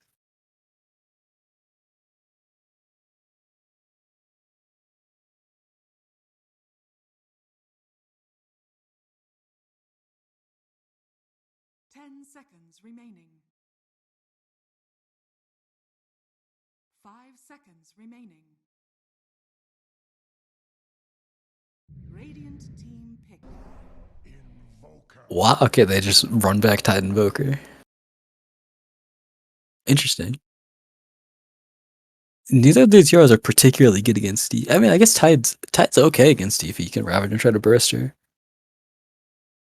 But this is definitely not like a DP counter. So this is just Dire saying that 5 seconds remaining. they don't mind that Pig Trotters have Death Prophet. They're not like focusing their draft around countering this hero either, even though it's probably the best hero in the game. Pretty bold. I'll probably end up picking like Nyx Assassin or something later on, though. I feel like I've seen this. I feel like I've seen them do that against teams that steal their DP previous games. Okay, I swear I've seen these heroes before. Yeah. Okay, so run down in the draft. Pick Trotters have first pick, so they left DP in the pool and they banned Tiny instead. And then Booba enthusiasts let them have DP by banning Omni Knight, which was a hero that was ignored last game. And then they went back for Titan Invoker. One problem with the idea. What? This team's very good at playing into DP. When my team played them in the regular season, this is the exact sort of draft concept we tried. It's leave DP in the pool, ensure we have 5 pick, and 5 pick DP. We did it twice both games. We lost both games. Hero's pretty good though. This is true. I mean, DP is one of, if not the premier hero in Dota right now. Really That's what I was fair saying. and balanced hero. Who's a mortal player in your chat? That is Season 8 League of Legends Season 7 League of Legends champion, Teddy Dota. Okay. I thought that's who it was because of the Twitch picture of that. I just want to make sure. I made that banner. Honestly, shame on you.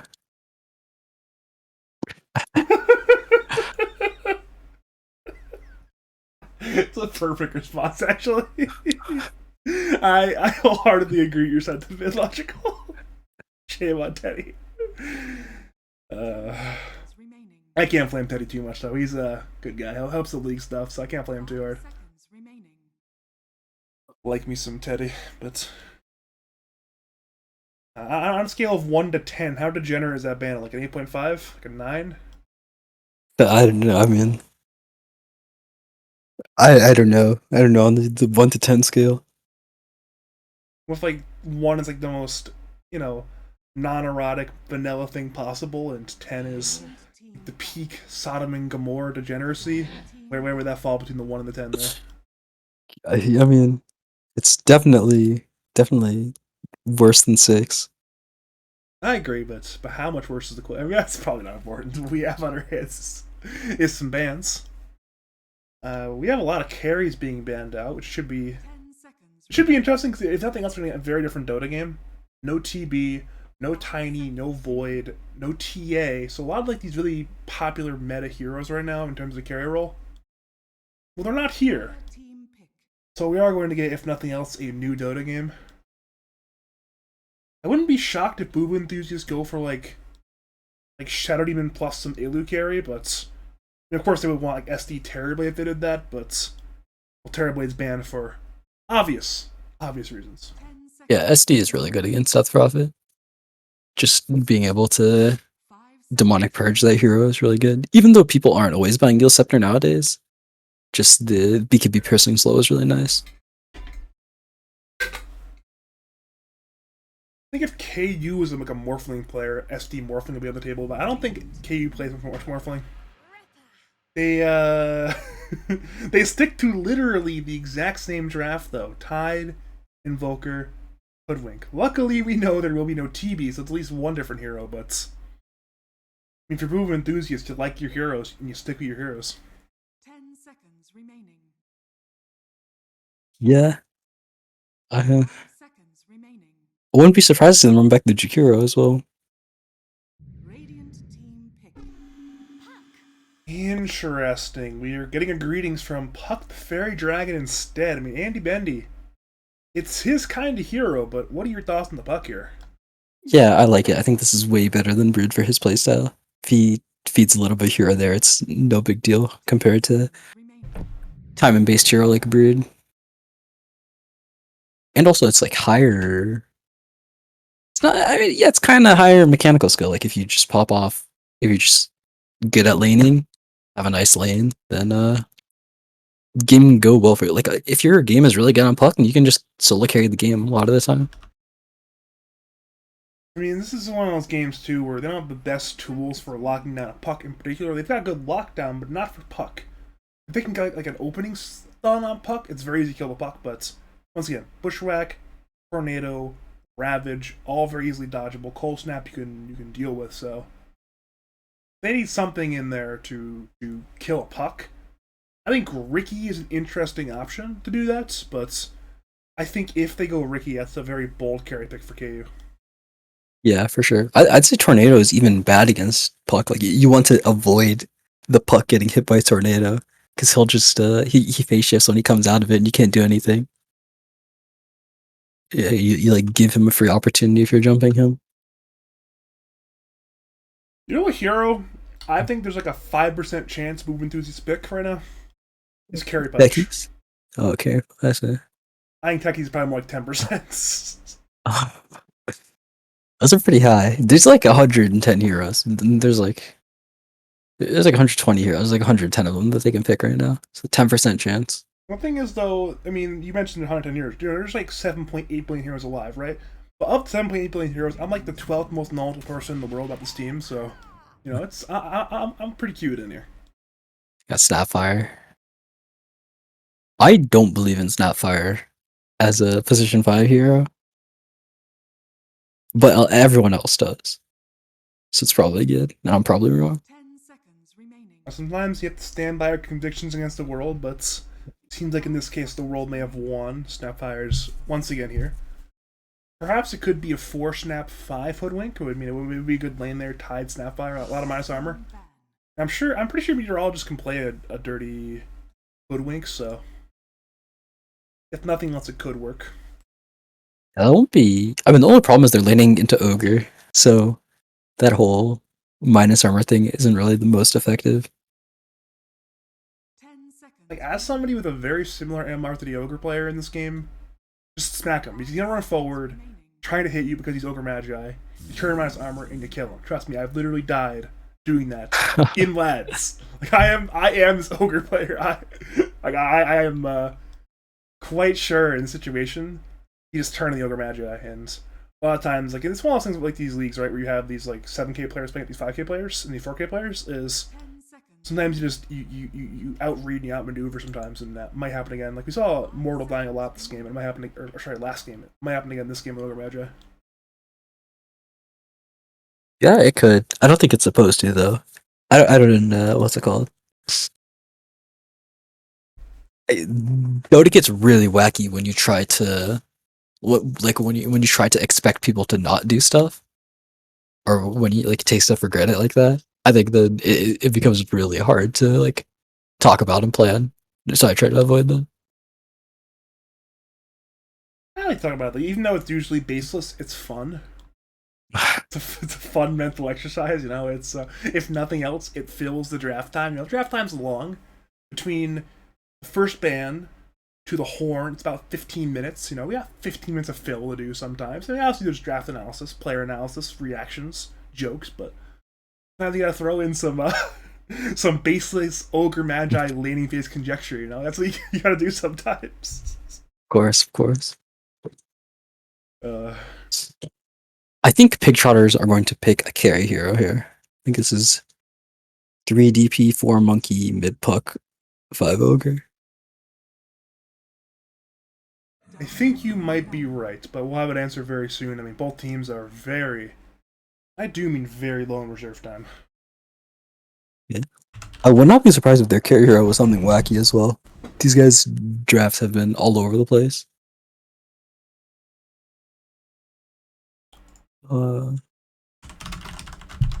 They seem to think they need an offlaner though, so they expect it to be sup DP carry monkey.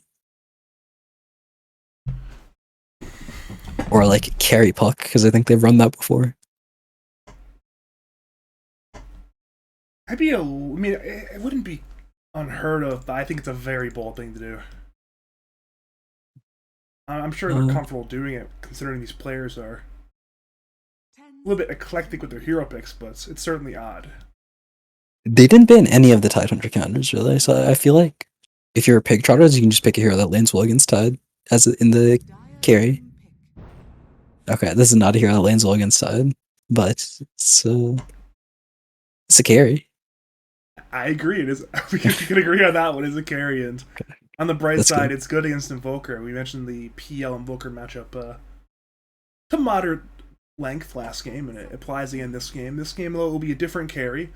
Unlike PL, who once again matches up well into the TB, it will not be TB. TB's banned, so it will be a new carry at the disposal for KU. Go. Choose your hero. Go game 3. Okay. You don't believe in this hero? It's one of those things where I'm pretty sure Jug's good right now, but I like a mental block with Jug. I don't remember last time I've seen Jug win a game.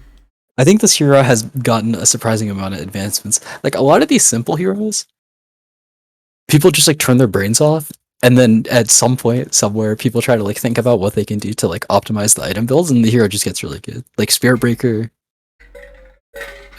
people just started realizing that Shadow Blade had like perfect synergy with it, and the hero, and then they were like, oh hey, look, the Axe is really good as well, and then the hero became stupid last patch.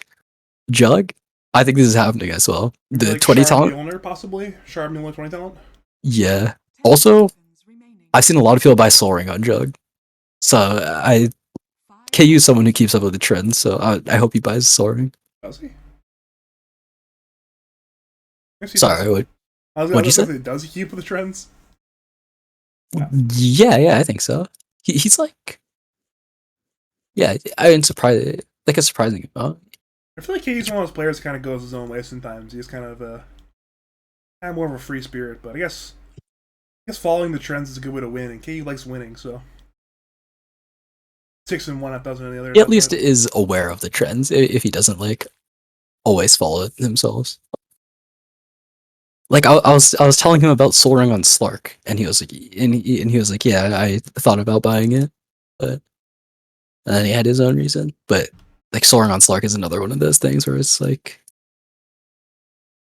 you know, it's not common. Like the average Dota player would probably flame you for buying Soul Ring on Slark, but a couple high MMR players have been trying it. I mean, the average player though, definitely not KU. True.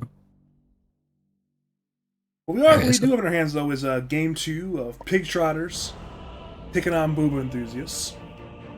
Booba Enthusiasts won Game 1, and I believe a 51-minute affair, something like that. It was certainly a very fun Game 1. Not Is a... there... I'm looking to see what orb he skills on Invoker. Thanks to me, Red Orb.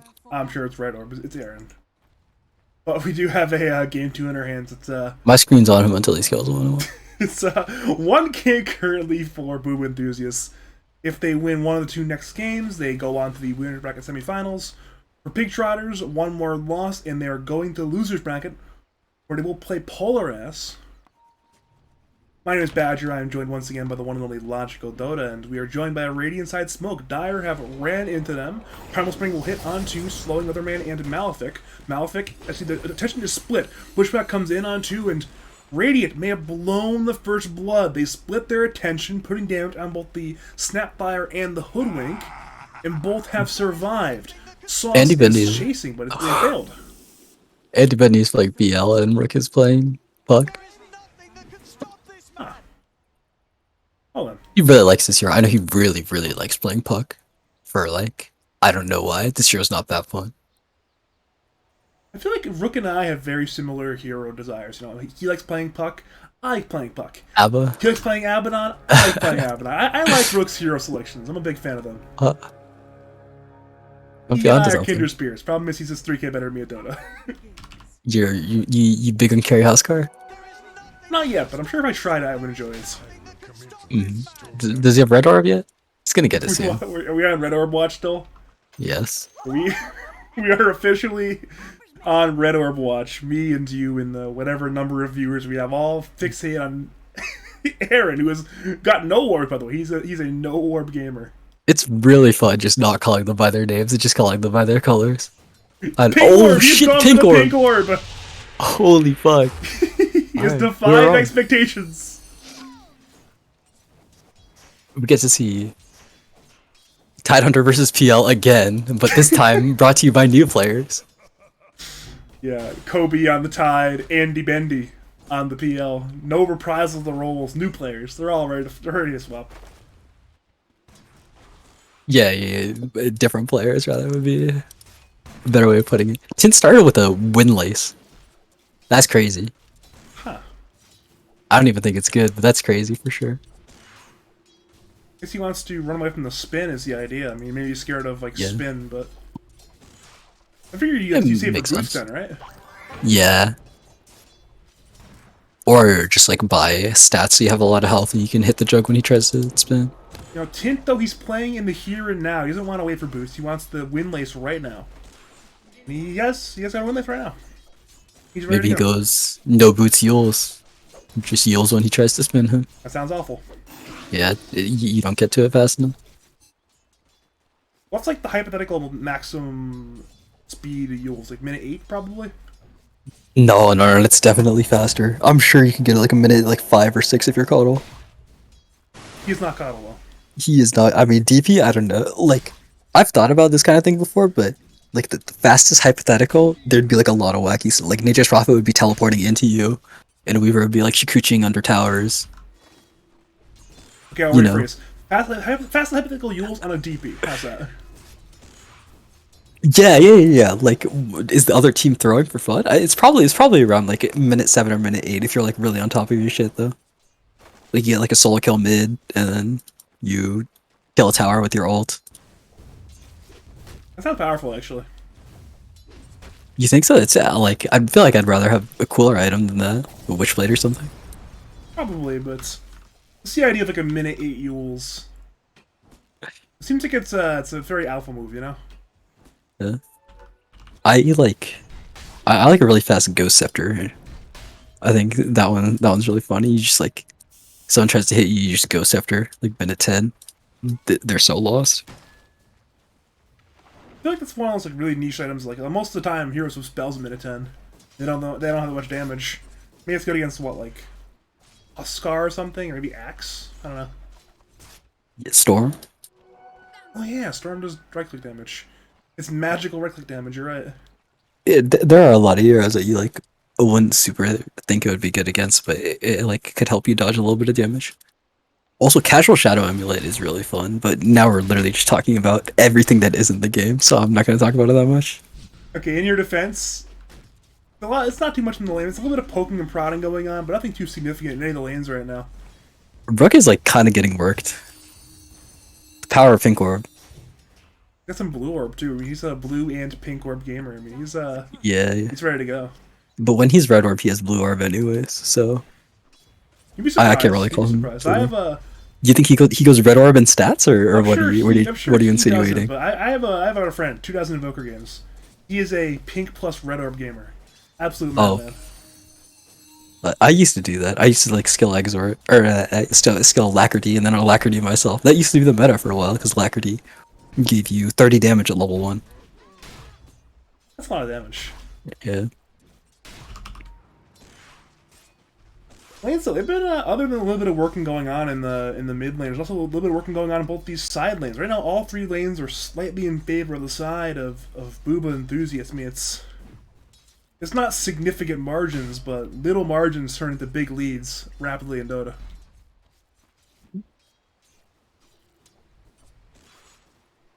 Andy Bendy's kind of struggling too.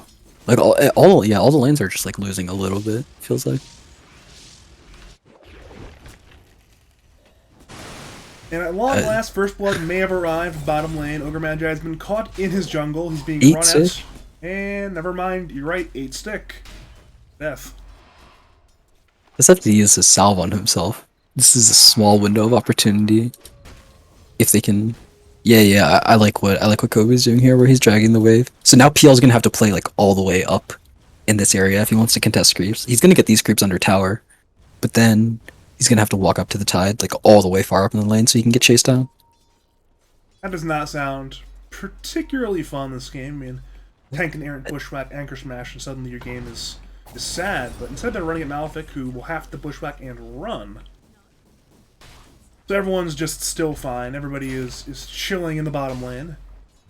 Mid lane, it's actually a lot more calm now than it was earlier. We saw Aaron and Rook were both very low around minute 3 or so. We're still seeing spells thrown out, draining the mana out of the puck, but no kills. No significant kill threats quite yet. That's really bad for Pluck. That I thought he was gonna try to Waning Rift and try to dodge the.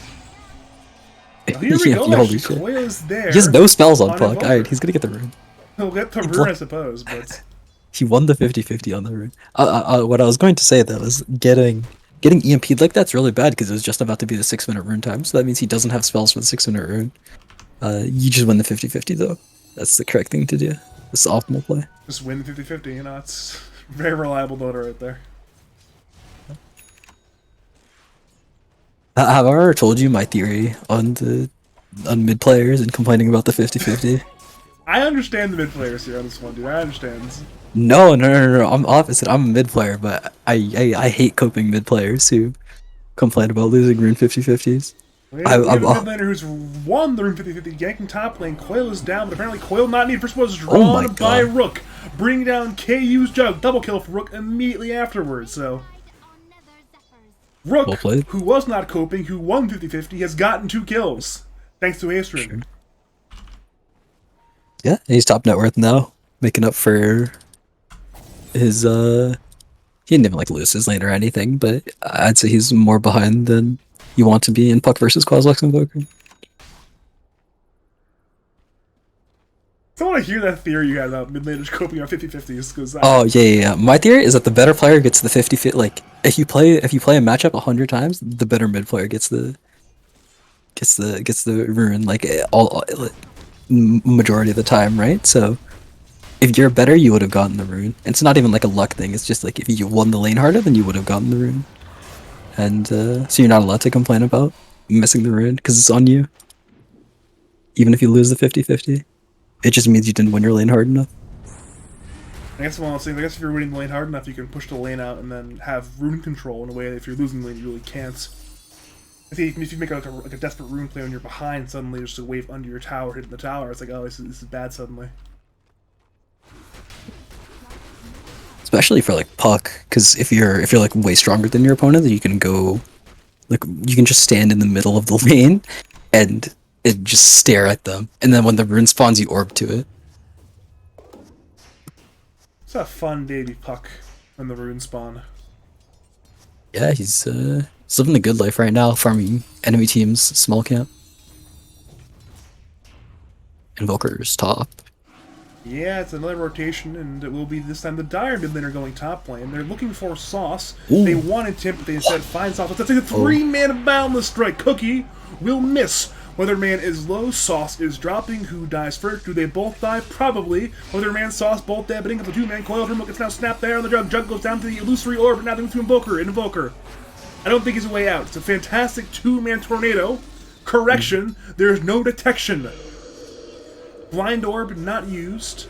As a result, Aaron gets away, but it's still a fantastic trade for Pig Trotters. Not only do they trade 2 for 1, they go grab that top tier 1 tower. Oh, this DP against tier 1 tower is I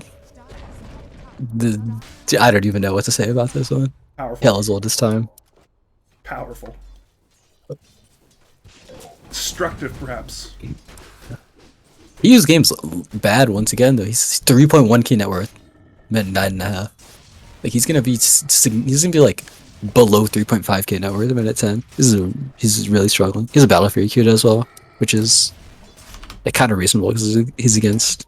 I mean, I don't like it, but I've seen people do it before, and he's against PL, so it's like okay. But with the start that he has right now, all his timings are gonna be fucked. I was a little surprised he's not going for like a Maelstrom Shard, though. I feel like Maelstrom Shard. Maybe I'm just like looking at the situation wrong. I feel like Maelstrom Shard is powerful to the PL this game. No, I agree with you. I think that's also better. Top lane, or sorry, bot lane instead is DP being dove. Sauce tries to save, but despite the balance strike, it will not be enough. DP is dead. Ravage was used. Monkey King is being dove under the tower, and it looks like he'll die. But Rook will attempt to avenge or at least save him. Now Tide is low. Monkey King is dead. Coil is snapped on Malefic. Kobe goes down, and now it's Malefic and Aaron juking in the trees. Ghostwalk will allow Invoker to leave, and now it's Hoodwink just standing in the trees. Eventually, they'll reach down to TP away. Ends up being, I believe, a 2-for-1 trade. Bottom lane. Bit of an odd one, but the result is the same. That's How did Mortal know about that? Whoa. You saw that, right? yeah. It's because his courier it showed for a second. Like Malefic sent the couriers to him, and it like peeked out.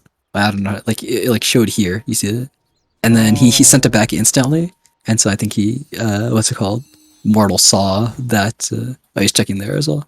But he saw that the courier was going this way, and so he figured that he was stuck in the trees because he knew that he had run this way with Scurry. Oh my god, he puts an obs there. That's a crazy obs to put up while your tier 1's still alive.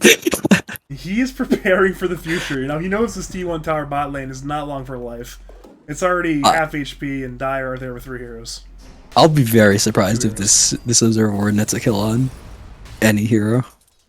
I would be too. Mortal likes his wards, and he's a big fan of some wards sometimes. Top lane. Rough death for Andy Bendy. KU and Malefic set on up. Omni Slash was not even used there. The sharpshooter damage was just too much there for the PL survive. That's really nice for Jug. He's just like starting to catch up now. That kill puts him ahead of the PL, which is really important. Another game, another tied top net worth. That's kind of how it goes, you know. Different tied player, but same tied team and same tied net worth slot. It's all the way at the top. Big fish in the pond at this time. It's the hero's easy to be top net worth with if you win your lane. Well, certainly a dive mid lane. Bounce strike hits on 2. Weatherman and Aaron are running away. Cookie will stun the DP, but Rook has arrived to the backlines. Running at Invoker. Is there detection? No, there's not! Now, it's Mortimer Kisses. Bring down Tint on the DP. Sauce tries to get Weatherman, but it will not work. The Bushwhack, the Acorn Shot, it's just too much. 2 deaths. For the side of Pig Trotters, it might be a 3rd. The spin comes out on Mortal. Mortal will bring a Hoodwink.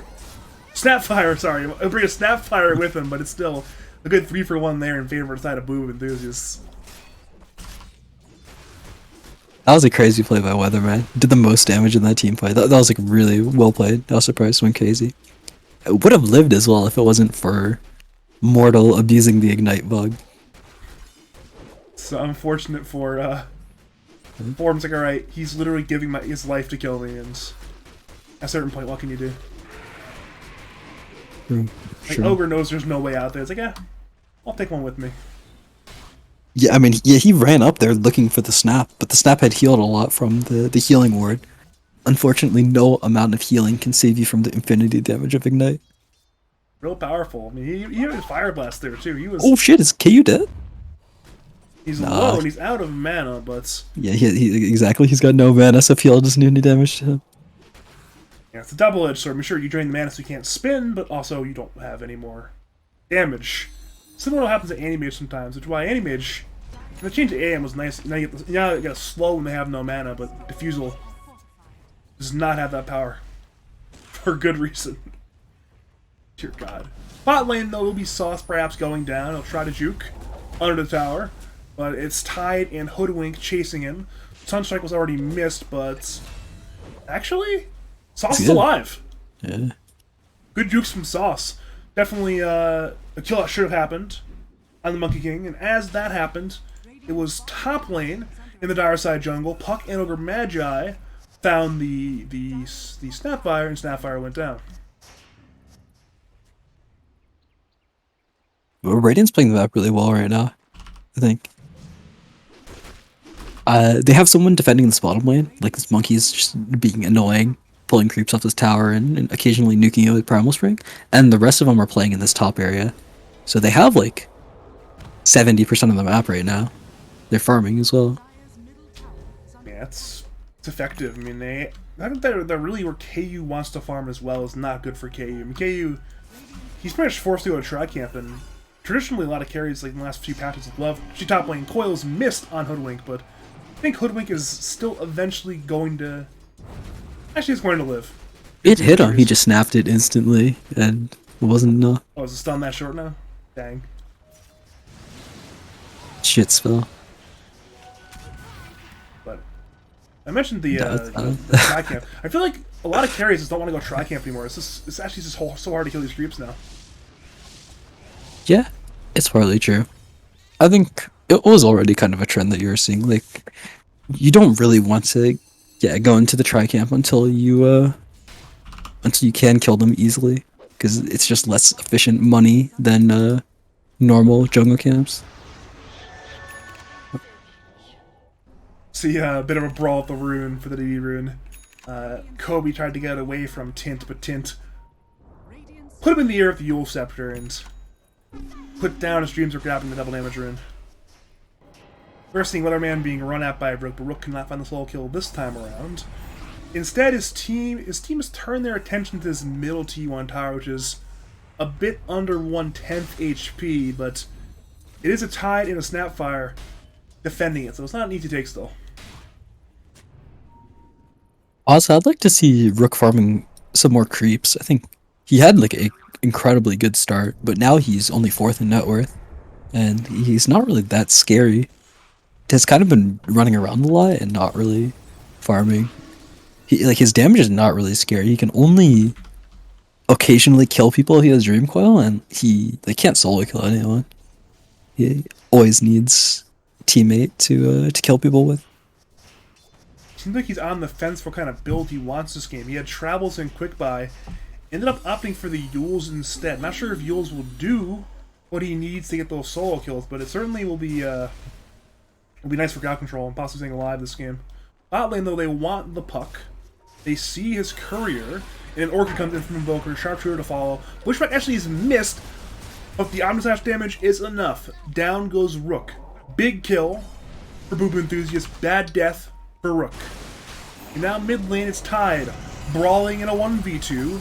Both teams are arriving with more, though. Ravage comes in, is there on 2 heroes. Sunstrike to follow, but Tint is still half HP with Siphons. Bushwhack will stun.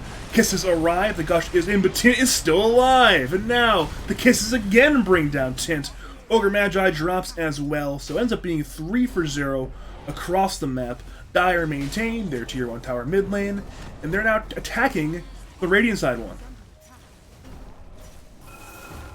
Yeah, really nice fight by Dire. I guess that's why he bought the, he's buying the Yules on Puck is for this Orchid on Invoker. Well, Coil was online from Puck, but silence comes in again from the Orchid from Aaron. Puck is so low, and Puck will dive to the Orchid afterburn. Puck is just dead.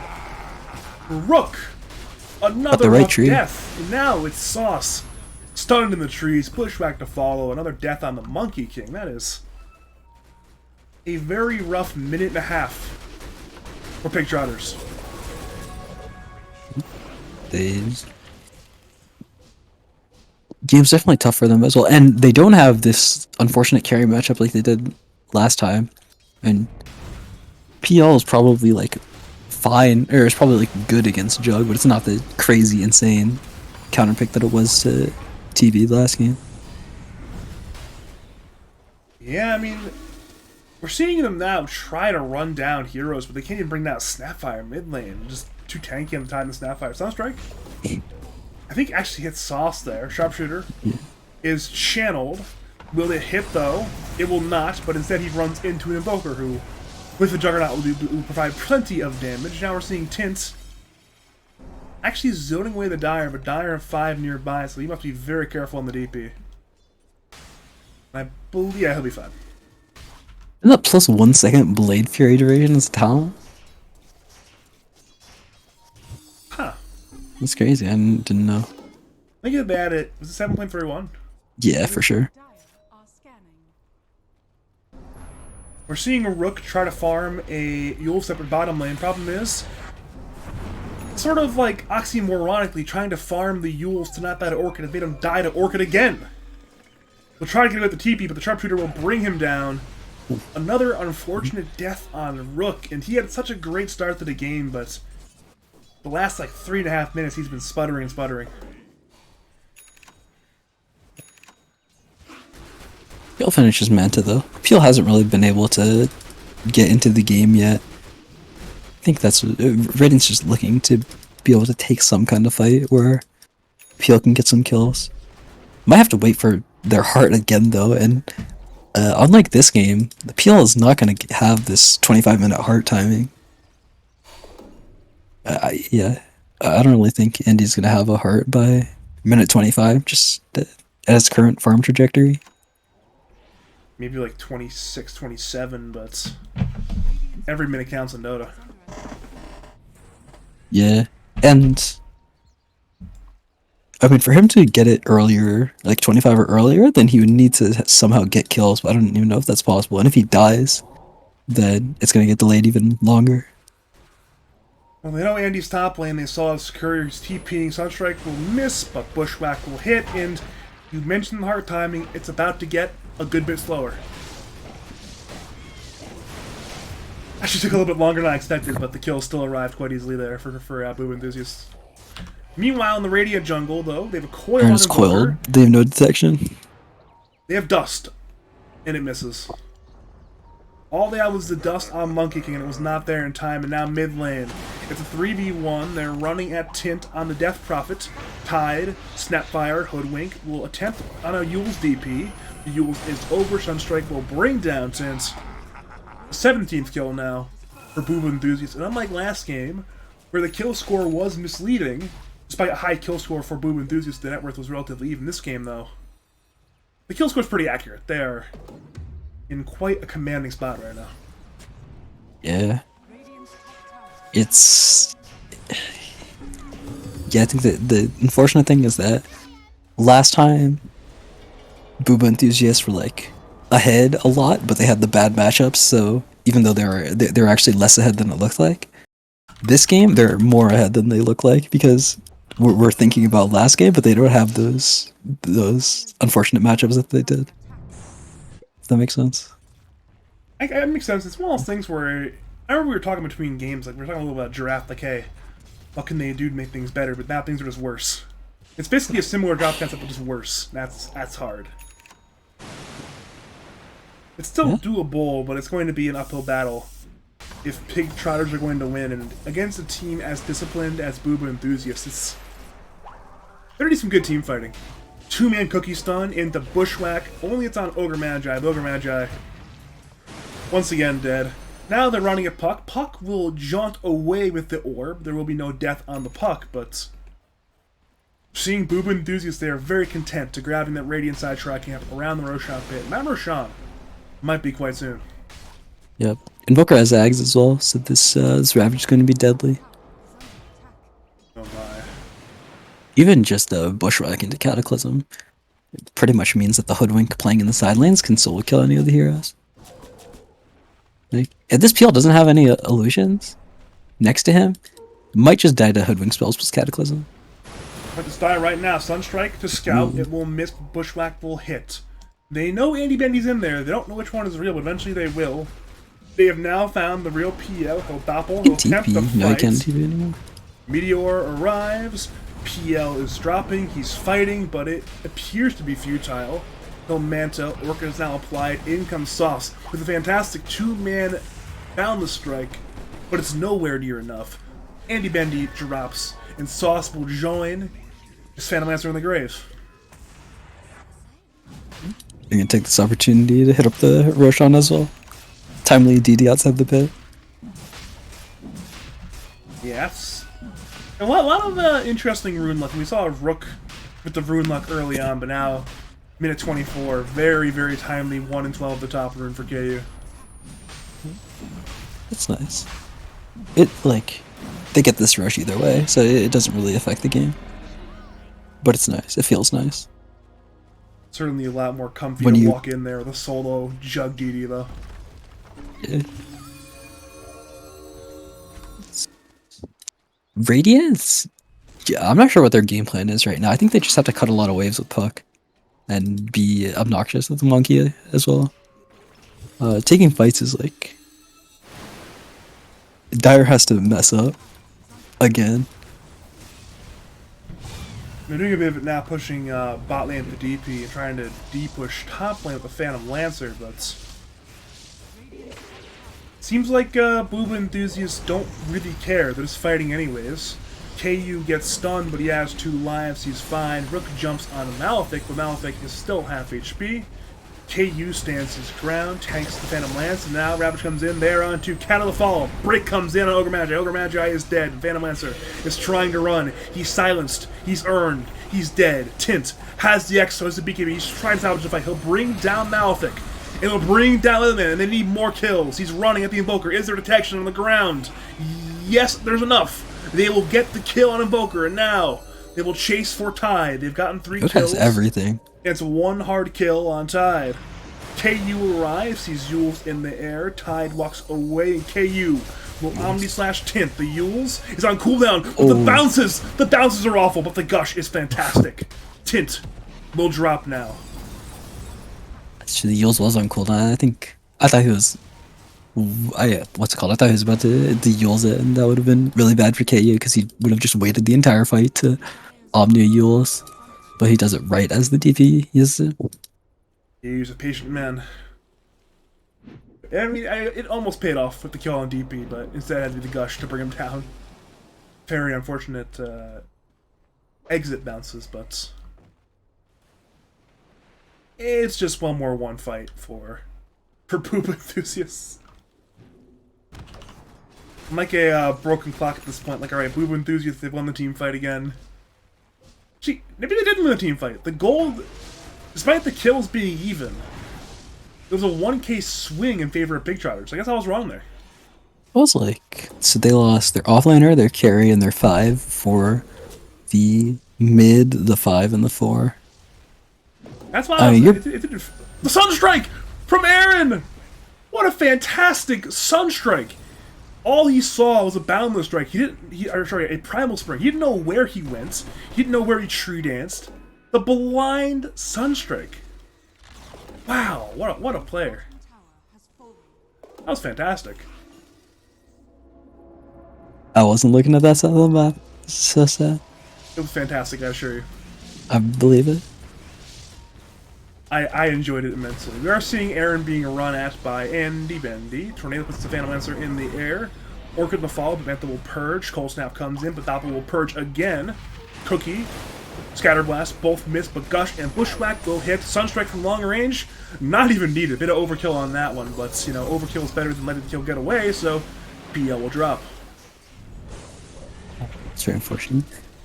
Andy Bendy going for like a pretty risky play there, just trying to catch Dire Team while they're not ready and kill the Invoker. Unfortunately, this play is like impossible, because Invoker has a plethora of spells to not die to solo PL. It's only on one, but it hits the Ogre Magi, and they'll find the Puck as well. Puck will go down. 2 more kills for KU, and then comes the Omni Slash. The Yules will delay the damage, but in comes the Cataclysm. Now it's Monkey King half HP. Puck stunned by Bushwhack. It's a buyback from Rook, and Rook is already 1/4 HP. KU's on the run. They need this kill. Problem is they need to get this kill twice. Sharpshooter misses. Weatherman drops. The DP will fight, but will actually end up dying there to the meteor damage. And now it's Andy Bendy trying to fight. Balance Strike hits on 2, stunning KU and Kobe.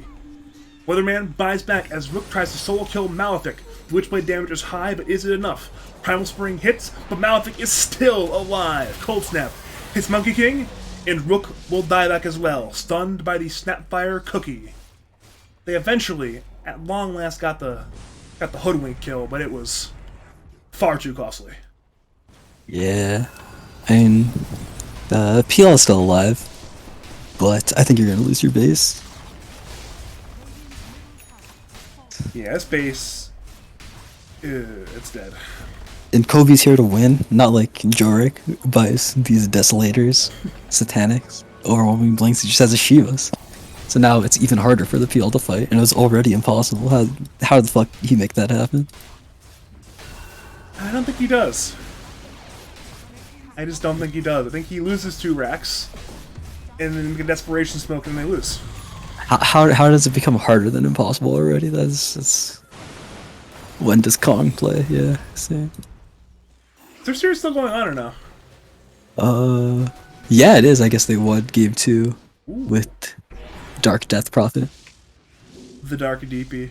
That was a tight game too there when we got a brief window into it, but instead we have a game here where it's Pig Trotters back against the wall. Luckily for them, though, if they lose, and at this point possibly when they lose, they will go to the lower bracket still. They have 1 more life in this tournament, but the road's a lot harder in losers. If you win this series, you are 2 series in Grand Finals. If you lose this series, you are 6 series in Grand Finals. So, 6? Might be 5 actually, but it's a lot more. You know, I'll trust whichever number you say. Sure I have complete faith. That's still more than 2. There's losers top 10, losers top 8, losers quarters, losers semis, losers finals. So 5. 5 versus 2. It's 3 more BO3s. That's a lot more Dota. Ooh. Kong's going crazy in the other. Right, maybe I shouldn't watch the other game. Radiant have more hope than that, I think. Let's see. Oh no, Rook. He is once again in danger. Cold Snap, but the Orchid is still up. Initially, you don't even need the Orchid. The Ravage will do it. That's a dieback. Yeah, it's another dieback on Rook. He's chained his dieback into a subsequent dieback. Megas. Yeah, I mean, this top T2 is standing in the way, but it's not going to do the job. Did Radiant have Glyph? Radiant have a Glyph. They can kill 1 wave top, but that doesn't buy enough time for Rook to be alive. And they're also not glyphing. Interesting. I mean, they press Glyph, they don't press Glyph. These racks are dead either way. They're saving the Glyph for the fight, so that when they walk into tier 4 towers, they can Glyph the tier 4s for the multi-attack. I see. I like the idea. It will mean though that they're. I'm hoping that's what they're doing, but they're down megas. I mean, they're. The impossible game has gotten about 30% harder. Not quite sure how it's possible, but you know, here anything's possible, except for perhaps a Pig Trotters comeback. You know, if they make it back though, it will be a game for the ages. I can tell you that much. They struggle against megas though. I feel like whenever we see a game where one team gets megas, I end up saying, you know, it's not terrible because at least they have blank and blank, and it was good against mega creeps. They don't have any of that on Radiant. They've got They got the Phantom puck. Lancer Illusions. Yeah, but they're like not like he's struggling. This hero's supposed to farm him quickly, and look at this bottom lane. Took him like 15 seconds to clear that creep wave. That is, that's not good. That's their best tool. That's their best tool. Yeah. We are So, seeing Rook break some ankles, but that does not stop the mega creeps. Didn't take the lifesteal on a 20 on Jug. I'm surprised, but I guess it's not really that. I mean, the other talent's really good as well. A lot of damage. I mean, he's got the shard as well, so he's extra move speed, extra damage, extra radius even. Surprised he didn't grab the duration talent, but we're seeing, yeah, that's the hard part when you're playing puck from behind is if they have items to just lock you down and they have the vision to see you approach and they can hit you from the fog, you just melt. Yeah, he really did just get disintegrated. I blinked and I actually almost missed it. Well, I mean, now's the defense. This is what they save their glyph for. It's game time. Yeah, I mean, they didn't call it GG. They want to fight, so it's backline, jump. They want anything, but Ravage comes in. They're in the Phantom Lancer. Cataclysm as well. PL is just dead. And Andy Bendy. He's got no buyback. Now it's KU running at Tint, and they know it's over. They've called it a GG, and you know, it was a good series. Valiant game 1. Fairly alright game 2, but for Booba enthusiasts, they have proven why they had the reputation they did. Yeah, they played really well. I think they've definitely won every game we've casted watching them. Or at least every game I've watched them, they've won. They very dominant. I mean, yeah, they've lost one game, and I didn't cast it, so in that case, we Okay. fully watched wins. Yes. Their True. one loss I was not there for, so I think it was some Pudge Techies game, and they just somehow lost that. Yeah, I heard about that actually. That sounds familiar. What can you do? That's a good sign though, I think, for them. Your only game is Pudge Techies. Your only loss is Pudge Techies. All right, we will be joined by KU very soon, but before that though, and I quote, I go pee in all caps, so appears to be urgent. We have probably 2 minutes until he's arriving, so before that though, your Pig Trotters. What's the lesson? What are the lessons you take away from that series loss?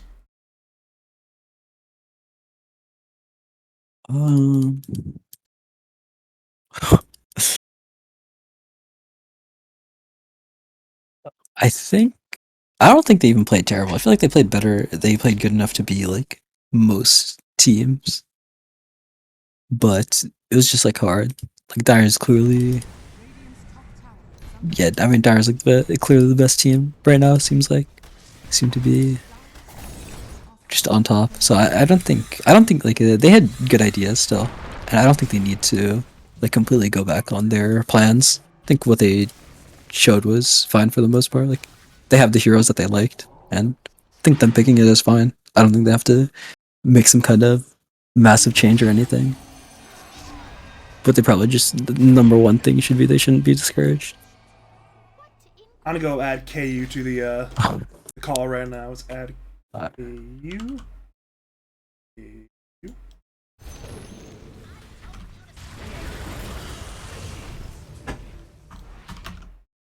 Alright, we are now being joined by the victorious carry player and captain, KU. How are you after this 2-0 beating?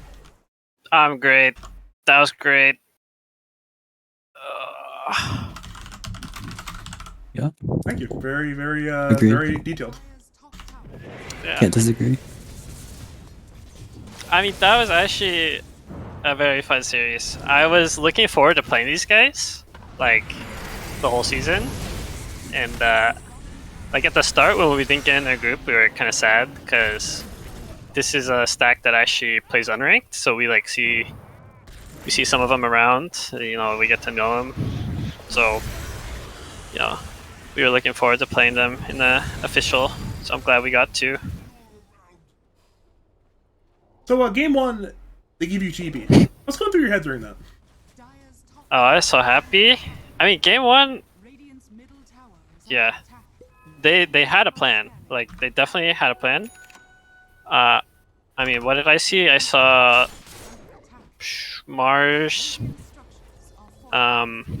and then the two supports, Rubik and Shaman. And it's like a super free TB game against these three. Tower is under attack. You saw like their supports had a really rough game the first game, but they let me have it, and then they picked PL and Brood, which are both like good ways. I mean, PL especially is good against TB. Brood, it's like it can go both ways. Like he kind of struggles to kill me, but I also like don't really want to go near him. But I was glad I got TB. I mean, I think we got a draft that we wanted both games, so that was good. So, there's been a lot of quotes from you in the last week or so saying, and I quote, your team is going to lose 0-2-0-2 for a 0-4 record. Your team is now your team is not 0-2, you're now 2-0. What are your thoughts on that one, KU? Dire's middle I had the script wrong. We actually lose 0-4 from here on out. I just screwed it up a little bit. But I mean, these guys are good. Like, Dire's bottom tower is yeah, I was scared to play these guys.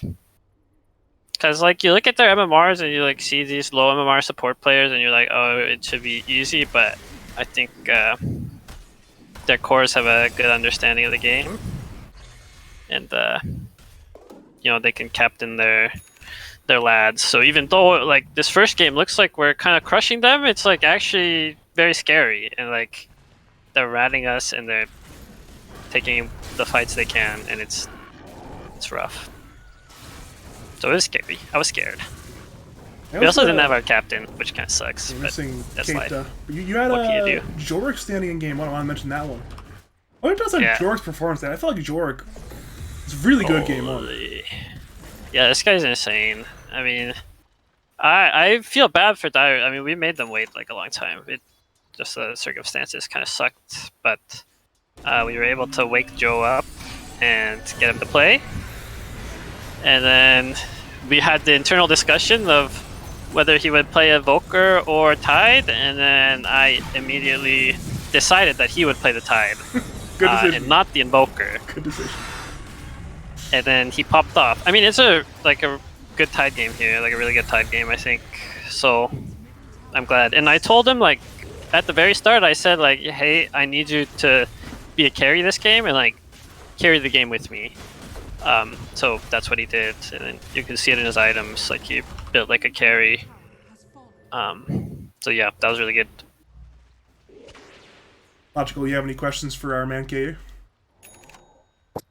Radiant's Other than this team, who are you looking forward to playing against? I'm looking forward to playing against Funny Zone. Is that my next game actually? I believe so, yeah. Yeah, we're gonna get rolled by them. They're like over the cap, I'm pretty sure. These guys are insane. I'm looking forward to playing Polar Ass after when we're in lower bracket. Actually, the only way you can play Polar Ass is if you lose in winner semis and meet them in loser semis after you win your loser's quarters. Yeah, alright, so we'll meet them eventually. Or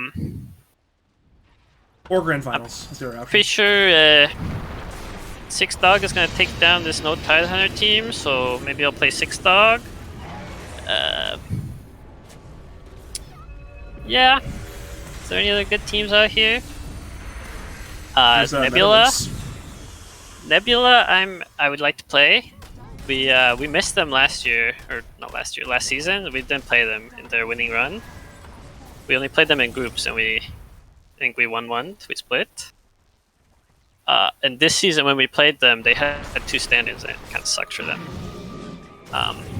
So I'd like to play them, but you know, to win you have to play everyone. So in theory, you have to be able to beat everyone. In theory, so I'm excited to play whoever. I look forward to seeing you play whoever at this point. Should be a fun time. I actually am watching this metaverse series. What's your thoughts on this metaverse game, boys? Is it live right now? That's Yeah, game 2. 23 minutes right now. Metaverse up 25 to 18 kills, up by 2k net worth. Kong on Lone Druid is very notable. Other than that, it's not playing CK.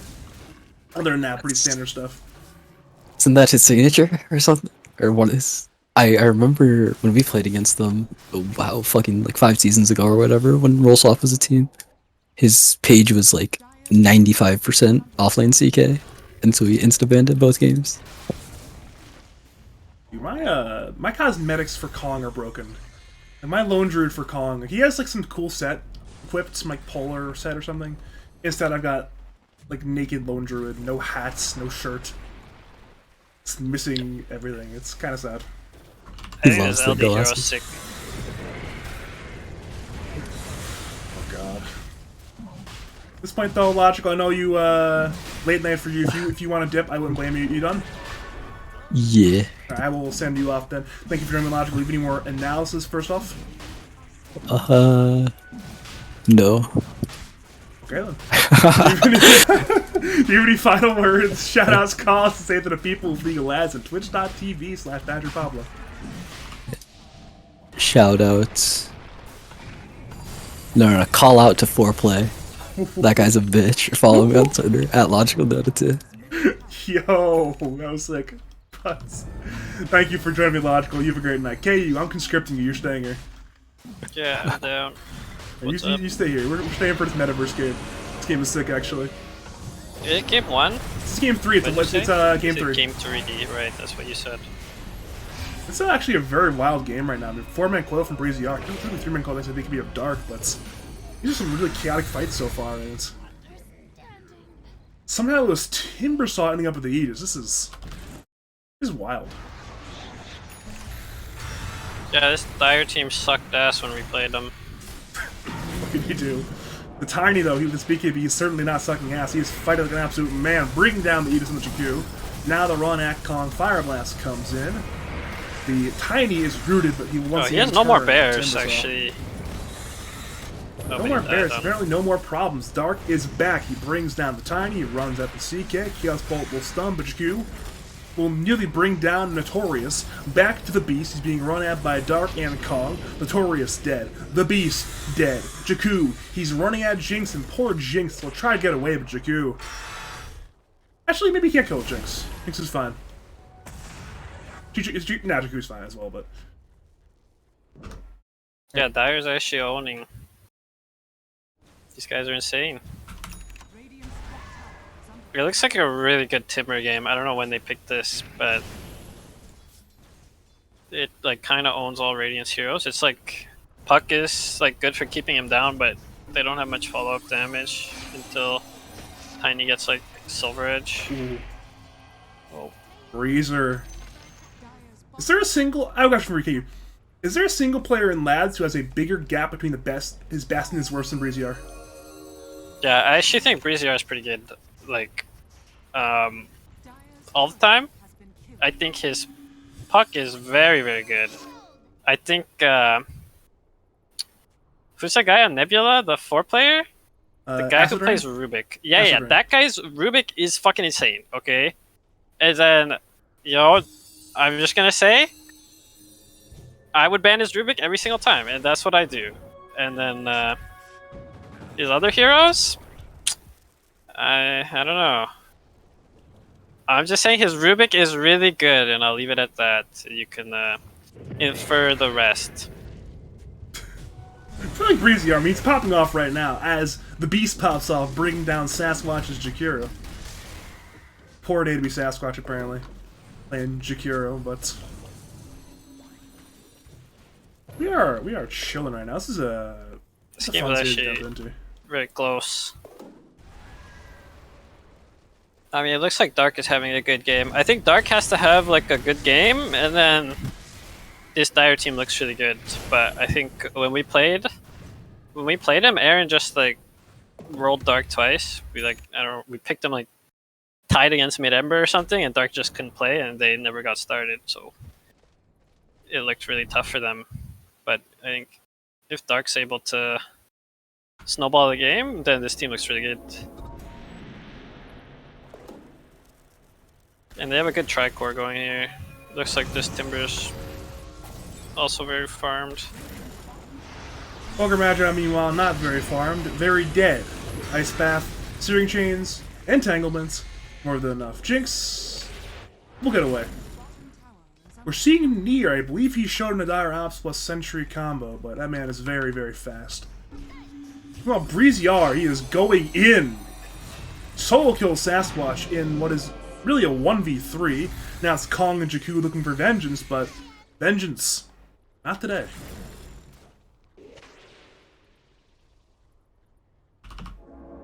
Yeah, there's actually like 6 very farmed cores in this game, which is it's like cool to see. Some games like you have a poverty offlaner who's just like this Mars with the blanket, 40 minutes, and you call him Teddy, and he's just there to stun. But this game seems like every core is pretty close on net worth. So, and the net worth overall is very even. So it's exciting to see, I think.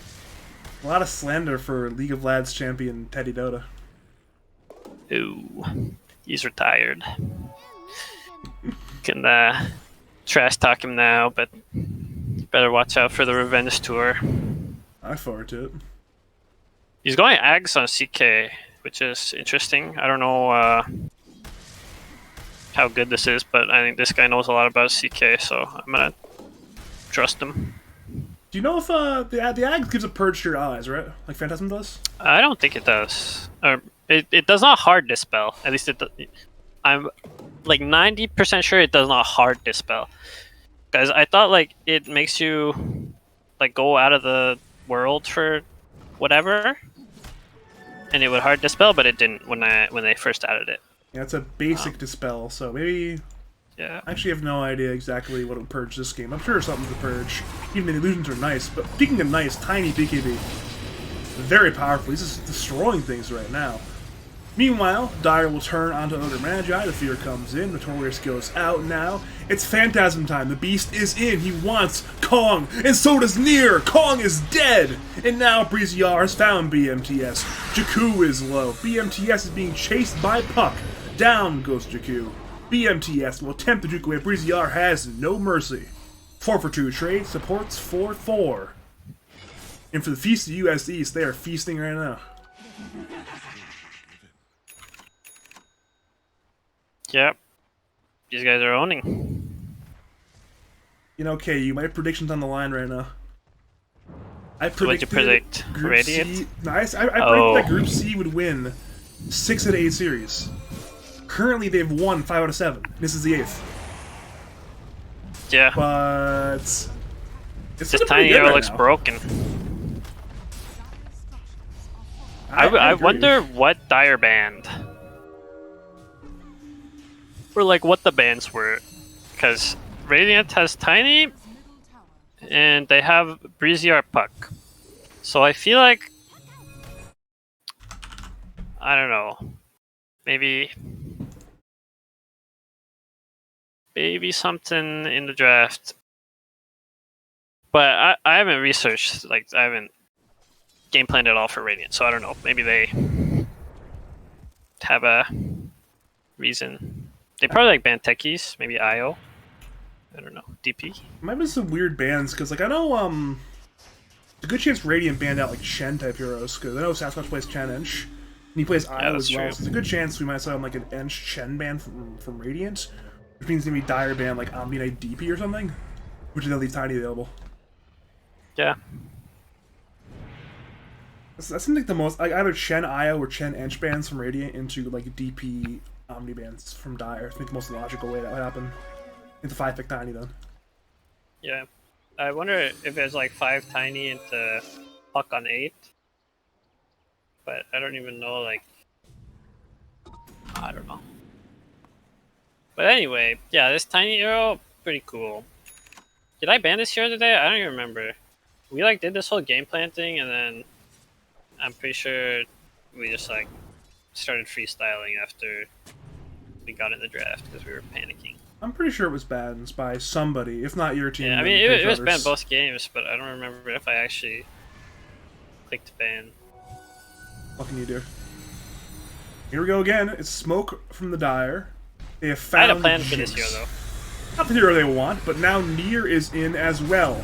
Looking for big kills, he finds BMTS and now heads perhaps for Dark. Dark will BKB, running away. The chains hit an illusion as the Beast wants to run down Dark, but he's feared away by Kong and now Jakku. Tries to kite around, but the Beast is willing to man fight. Problem is he can't win that man fight. He's being run at by Kong and Dark. The Beast will drop, moving to Notorious. He falls as well. It is a 3-for-0 exchange. Correction, 3-for-1 plus buyback exchange. But regardless, it will be heavily in the favor of the side of Metaverse Esports. Yeah, this game's crazy, actually. One thing is, these drafts are like something you see in SEA a lot. Is they have like tri-core. So both teams, like I was talking about the net worth distribution earlier, like both teams have 3 farmed cores, but the heroes they're playing aren't like super good at team fighting. It's not like these Tides or these Marses. So you have like offlane CK and offlane Timber. So stuff like this makes team fighting a little bit awkward. So we see like one team takes a really convincing team fight one way, but then a few minutes later the other team takes it the other way, and that's just due to like neither team having incredible team fight, and just like how the fight starts can influence it a lot.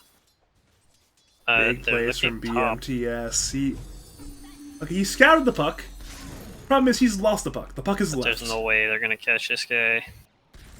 He's he's waiting the for goat. teammates, but unfortunately Breezy R is playing puck.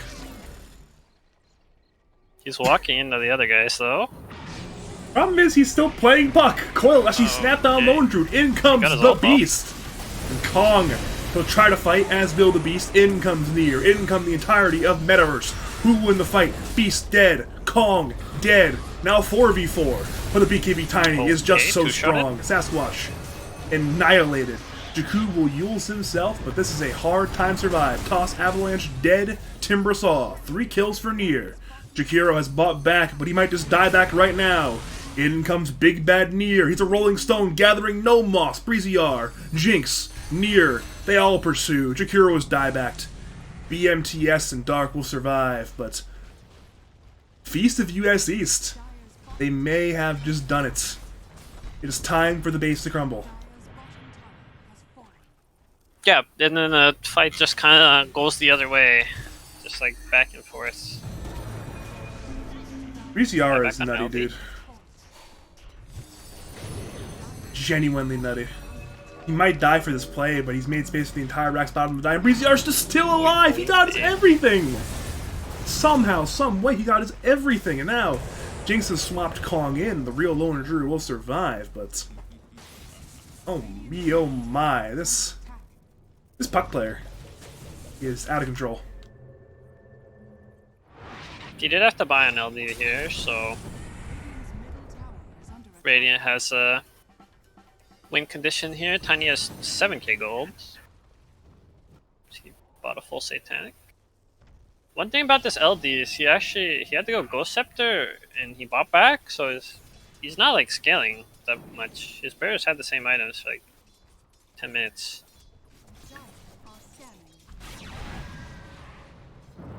BMTS is playing with fire, or perhaps he's playing with rock instead. He's stunned near Dark arrives, but Tiny is stopped away by Jinx's Aghanim Illusion. Now Dark and Kong will attempt on Nier, but Nier wants to fight. The bear is brought on in and brought on down. Now the real Lone Druid is stunned as Dark is running away. In comes Sasquatch and Jakku, the remnants. Will be there for Dark to heal up with, but in comes a coil from Breezy R. There on 3. 2 will snap immediately. Sasquatch low. BMTS dead. Sasquatch dead. And Radiant pursue for more. They see the Lone Druid. He's brought into the arms of Chaos Knight and He brought died back into the to this. grave. And as you mentioned, it is a dieback on Lone Druid. This Puck Egg is actually insane right there. It's the push. Here we go. They're trying desperately to fight. Jakku is in, but Jakku. This is one hard defense. Dark will join his teammate. 5 to the end. And now it is 5 in the grave. A full 5-man wipe. Dark is brought back. The lone defender. The remnant. It's aggressively up. That is his one remnant to work with. He's now silenced by Breeziar. The stun from Jinx. The coil. And the dive back on Dark. In Metaverse Esports, you'll be dropping to the lower brackets. That game was crazy. I agree. Yeah. I mean, this Tiny hero is a very powerful. I think Tiny is beatable, but Tiny with buffers is very, very hard to beat. It's like, when you pick this hero, you should pick the juicers, right? So they have Ogre and Venge. Like, these guys are juicing your Tiny up. It's very hard to deal with this guy. If these are like some, I don't know, Jakiro Nyx, like Dire has, then Tiny is a lot easier to deal with. But you see him just like shredding through everyone. So I think Radiant was able to utilize their Tiny pick well, or set it up for success. Alright, I gotta go update the brackets to go put that out in the next like 10 minutes, but thank you for the interview, KU, and thank you for joining me. Do you have any final words, call outs, shouts to the people of League of Legends and twitch.tv/BadgerPablo. Yeah, shout out to Joe Rick. Rick. Yeah, shout out to Andy Bendy for a fun series. I'm sure we'll meet him again in the finals. I'll be waiting.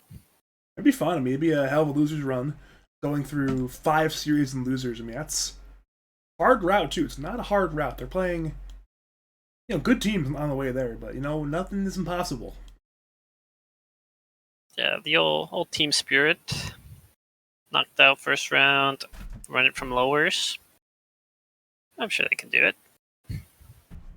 Alright, that'll be the end though. My name is Badger. Thank you for watching. If you want to hire me in Logical Caster Pro tournaments, contact me on Discord, badger5713, or twitter.com/badgerdota2.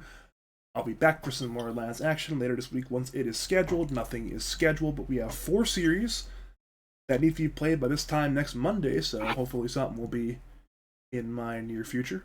For now though, thank you for watching, and as always, have a great night.